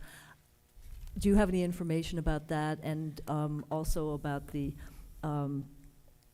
whether the chronic truancy rates are based on the full day or half-day absences under the 80-20 rule. So I'm trying to get at this. Yeah, what does the data mean? So let me start with the recommendation that was in the report. And I think there's a set of these that we actually went through kind of a similar process of all the consultation you did, but kind of a mini version. So we had 6 recommendations from the state board. We have a task force that involves many agencies. I think I've never had fewer than 10 agencies represented at the table. If you have 6 recommendations times 10 agencies, there's a lot of overlap, but we sought everyone's input, and so we did then get this long list. And so one thing we did was go through this, this is in the slides, but we went through a prioritization process to ask everyone, how important is this to you? Or how important do you think this is for kids? How urgent is this, and how difficult is this? We tried to kind of understand how things shook out. The 80-20 rule and its impact came up really high on that. The idea of consistency of implementation came up, probably from a million others, but came up as less urgent. And so there's this very kind of complicated looking diagram where I tried to visually map out all of the challenges that were raised and how they connect with each other. Because one of the issues that kept coming up was there is an interconnectedness. So if we want to understand the impact of 80-20, but we're not confident about how it's being implemented, and then on top of it, people really hate the consequences of it, what do you do if the connector is 80-20? Which thing do you tackle and how? And so we tried to kind of grapple with the landscape. And so I would say on the first recommendation regarding consistency of implementation, we haven't dug in on that in a big way. We have asked DCP, I think DCPS, representing a significant number of the schools, we kind of pushed with them on like their PD and what they're doing. We've had a really excellent relationship with Andrea, who's I think their director of attendance data and other things, and she shared what they're doing to really improve the consistency in their schools of when attendance is taken, what 80-20 means to them. But the bigger issue that really popped to the top of the list based on urgency and importance, the impact it was having on kids, was the way 80-20, the consequences of 80-20, and how high numbers of referrals under 80-20 equaled really significant consequences that didn't always match up for families and students. So all that to say, I think it's still on our list. I would say if we feel stronger and get some of the surrounding policy right, I think then it makes more sense to make a bigger push on effective implementation. So essentially what we were hearing was that we were essentially falsely branding tardy kids as truant kids. So.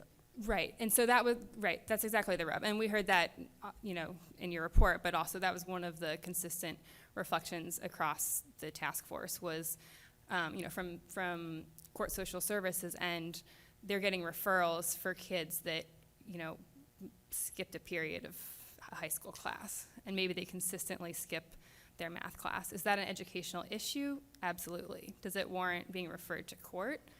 No. And then there's also the tardiness piece in when people are taking attendance. So if you have a teacher you're tardy for your one period, then you're marked absent for that period. This is where the connectedness comes in. So I think we decided to really try and tackle some of the consequences issues, but I think that issue is still on our list and it's outstanding. And just help me understand how we can take action on the information. We just had a session on actionable information collected from data. It's pretty horrifying that a third of DC Public Schools 9th graders are racking up 21 days. That's a full month of school. Mm-hmm. And what policy levers do we have other than the bully pulpit to say, hey, guys, go to school? Do we have to combat that? Because right away, 21 days of learning is, it's huge. Of course we're going to have gaps in achievement and opportunity. Yeah, so I think there's two roles that the task force is playing to help us all take action, really. One is looking at what's worked in other jurisdictions. And so one of the attachments, we've done this kind of comparison between the sequence of experiencing attendance policies in DC versus some more leading jurisdictions. And to just sum up what you see in terms of differences, first is the general level of response for all students. There's more kind of low-level, low-cost, but generalized interventions related to attendance. So like sending every family gets text messages or something. It doesn't matter if you're on your 10th unexcused absence or your first, everyone's getting a text message that says, and not only that, it says something meaningful, like you've missed more of school than like 90% of kids in your class, or things that make parents go, ugh, and kids kind of pay attention. So there's some low-cost interventions that you see being applied just for everyone. And in DC, there's different policies. It varies. I think DCPS definitely does robocalls, and most charters do some more, at least that bar. But then the other thing you see besides a higher just kind of generalized baseline is you see more steps along the way, and more meaningful steps. So in our system, there's the 5 absence SST referral, and then there's the 10 or 15 absence referral to CFSA and CSSD. Anything that happens between there is either completely up to the schools. There's nothing we know or guarantee will happen along the way. And it's that second bump or that second intervention for us is mostly punitive. In terms of supports, you get one kind of opportunity with an SST, and if that doesn't kind of jumpstart you, we don't have as many steps along the way and kind of nuanced interventions. We wait till you get to 5, then we try and do something, and then we see you again when you get a letter and a threat and a referral down the road. So, and there are schools that are doing many more things. We want to learn from those successes so that we can apply that more broadly. Ms. Jolly. Thank you. I share my colleague, Ms. Lord's deep troubling about the 9th grade attendance rates, particularly because we know that academic success in the 9th grade is one of the leading indicators of whether or not a student will actually graduate from high school. How can you be successful your 9th grade year if you have missed an entire month? If 1/3 of our students are missing an entire month of school, just wow. So I guess what I'm curious about then is, in your task force work, in your research, what have you discovered other districts and states to be doing in terms of truancy prevention practices, and how do those other states and districts' practices compare with what we're doing here? So I do think part of it's a little bit of what I just described, which is that they are jumping in very early. So if you have a 9th grader who was maybe already having some attendance issues in junior high, keep them on, they should be on high alert from day 1 of 9th grade. And then if your student is missing a significant portion of the first week of school or the first 2 weeks, don't wait till they meet that threshold to get them some kind of supports or engage them in the SST process. You can look at just that first week and start to make some decisions. So starting early, lots of using data to really pinpoint who's at risk, and then also having a lot of supportive interventions along the way. I think one of the most concerning issues with the system we currently have set up, and the biggest contrast with leading systems, is that we have a number of punitive interventions. And frankly, that just doesn't match up. Those intervention points, which are so critical, and we're using them on things that are more or less punishments. And so I think that's an area we're really interested in figuring out what works to actually change the path and what doesn't work. What we need to do that actually is a little better data. So that's something we've been working on in the data plan, is what are the key evaluations we need to do of the investments we are making. So how much is it costing us, and what's the impact of sending students over to court social services versus how much does it cost us, and what's the impact of programs like Stand Up, Show Out. Actually, they're mostly at the elementary level and some middle school. But Access Youth is also supported by a district grant. So we're trying to glean from the grantees and some of the positive interventions we have in the field to get data on what actually works instead of the punitive piece. Just a quick follow-up. I guess the slide is no longer up, but you can see, I don't know if you noticed, which one was board members, the one where you can see the the blue, yellow, the blue, orange, and green by grade. Okay. You can see, and it's so troubling, that by the time you get to 12th grade, the attendance rates get much better. But it's because all of the kids that weren't showing up have already dropped out. And that's just heartbreaking, especially, I'm a high school teacher, and I see that happen when the kids that don't show up just stop coming back. Yeah. One thing that I would like, I would be interested in knowing more about. You guys don't know this, but maybe, how to phrase this? I hope that you would look at the impact of school counselors on truancy rates, particularly because school counselors' essential job is to come up with individualized plans for students about how to improve their attendance, behavior, and class performance. And I'm wondering if there's a link between a low student-teacher ratio, a low student-counselor ratio, and improved truancy rates in schools.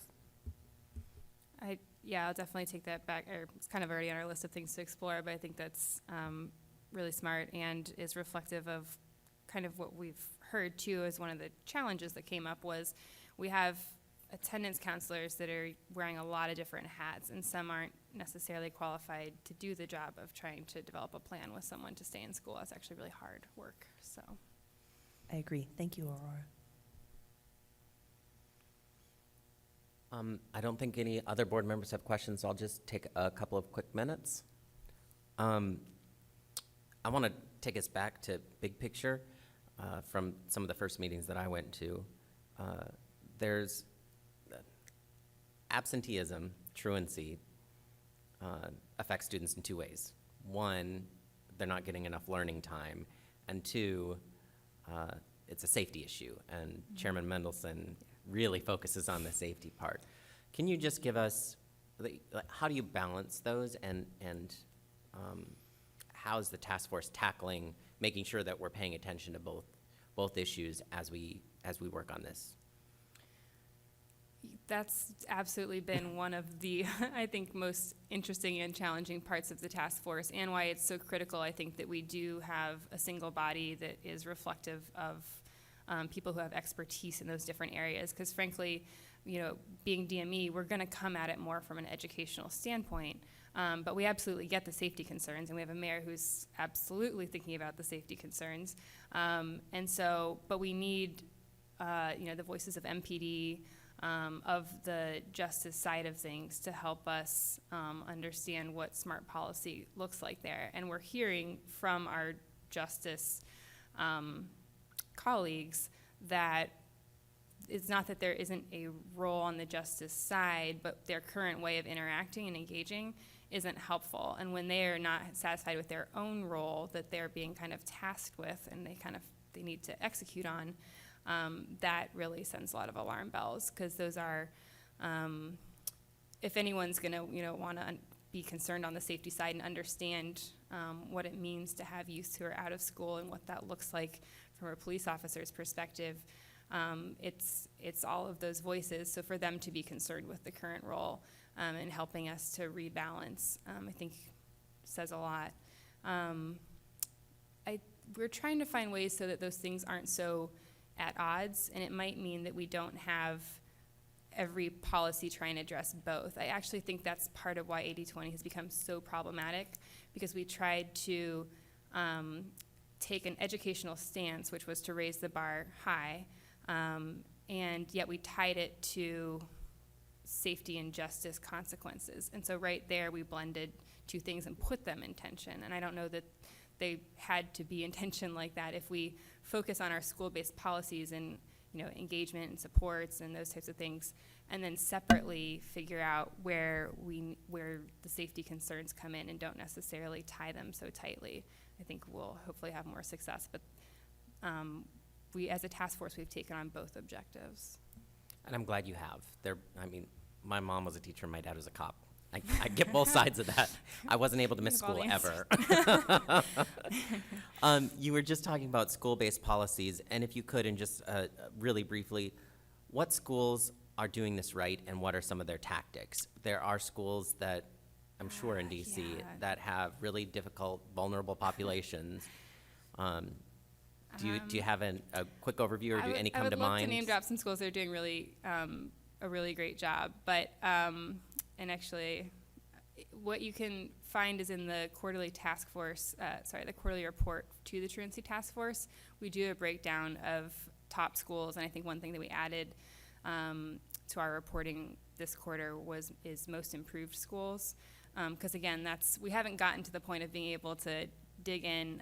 We've asked around a little bit, kind of anecdotally. I think we shared that out at a couple meetings, but we haven't in a rigorous way tried to understand what's happening there, but we're starting the process of acknowledging those schools. So I know it's actually, I just don't want to drop the wrong name. I think it was Patterson Elementary, but they did a great job, and the Secretary of Education was there.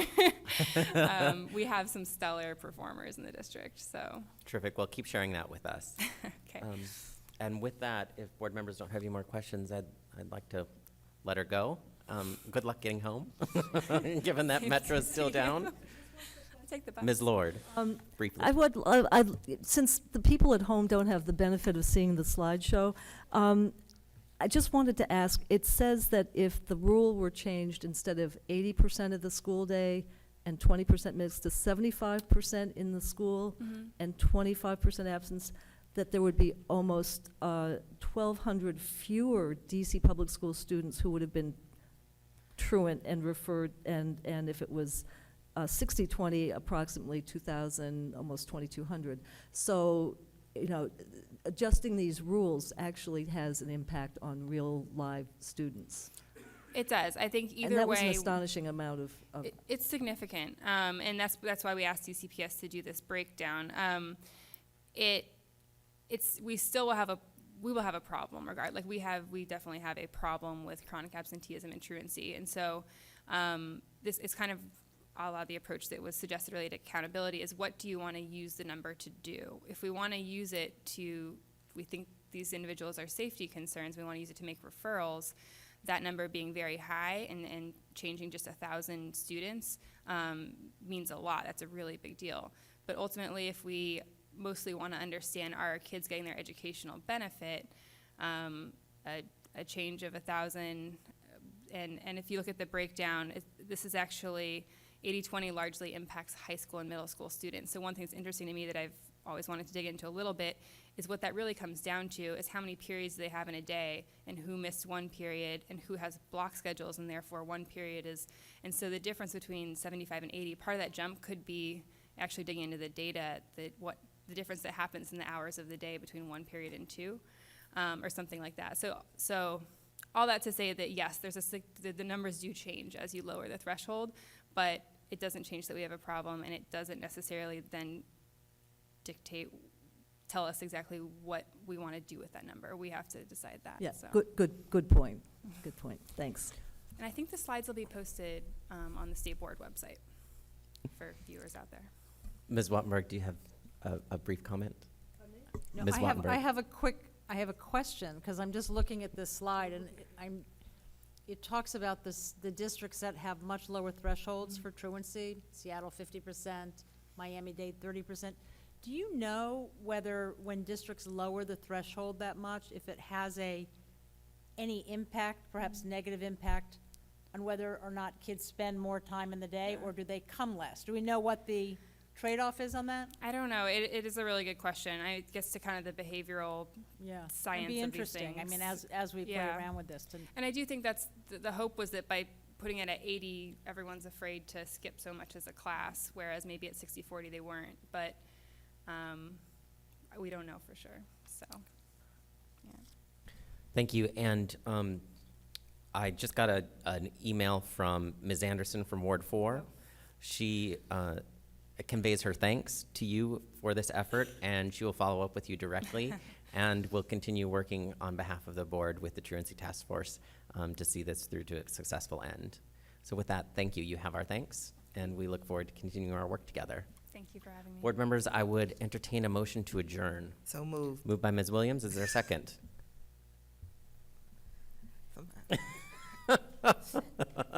Second. Oh, do we have special announcements from board members? Ms. Lord. Quick promo. The DC Citywide STEM Fair, the Science and Engineering Fair, is this Saturday at Dunbar High School at 101 N Street Northwest. They still need volunteers to help set up Friday evening, and clean up on Saturday. I'm going to be a judge, and I hope you will join me. The next week at the National Archives, the Archives is hosting our National History Day citywide competition. It's amazing history. If you have any time, I think it's from 8 to 3 on Wednesday and Thursday. And then finally, I just want to congratulate the Woodson Warriors for their astonishing, bring it home, first time in a long time, undefeated state championships. And I took my dancing partner from Dancing with the Scholars, and he was very impressed. So that's all I have to say. Those are my promos. Thank you, Ms. Lord. Any other special announcement from board members? Mr. Contreras. Thank you. I'd like to reiterate, it was mentioned earlier, but there is a second meeting for students to provide input on the new health standards. It'll be taking place tomorrow from 5 to 7 at the Young Women's Project, which is at 2217 14th Street Northwest on the second floor, so that's sort of near Meridian Hill Park, I think. Refreshments will be provided, and we'll be talking about a lot of issues that are really important to the student body today. Sexual assault and violence, safe sex, sex positivity, and body positivity, bullying, a lot of mental health issues that are specific to the student population, so anxiety and stress and depression, drug and alcohol safety, LGBTQ plus inclusivity. So a lot of very important, relevant social issues that affect a significant portion of the student body on a daily basis. Mr. Orlena and Mr. Carroll talked a lot about how important these issues are in their testimonies, and how health classes have a very real effect on how students interact with other students who are different than them, or so it's a very important issue, and I'd encourage people to attend so they can provide input on those regulations. Thank you. Thank you, Mr. Contreras. Any additional? Then I have just a quick hello to Donna Johnson, the Executive Director of the State Board of Education in Delaware, who's watching online. And with that, I'd entertain a motion to adjourn. Moved by Ms. Wattenberg, second by Ms. Lord. All in favor? Aye. We're adjourned.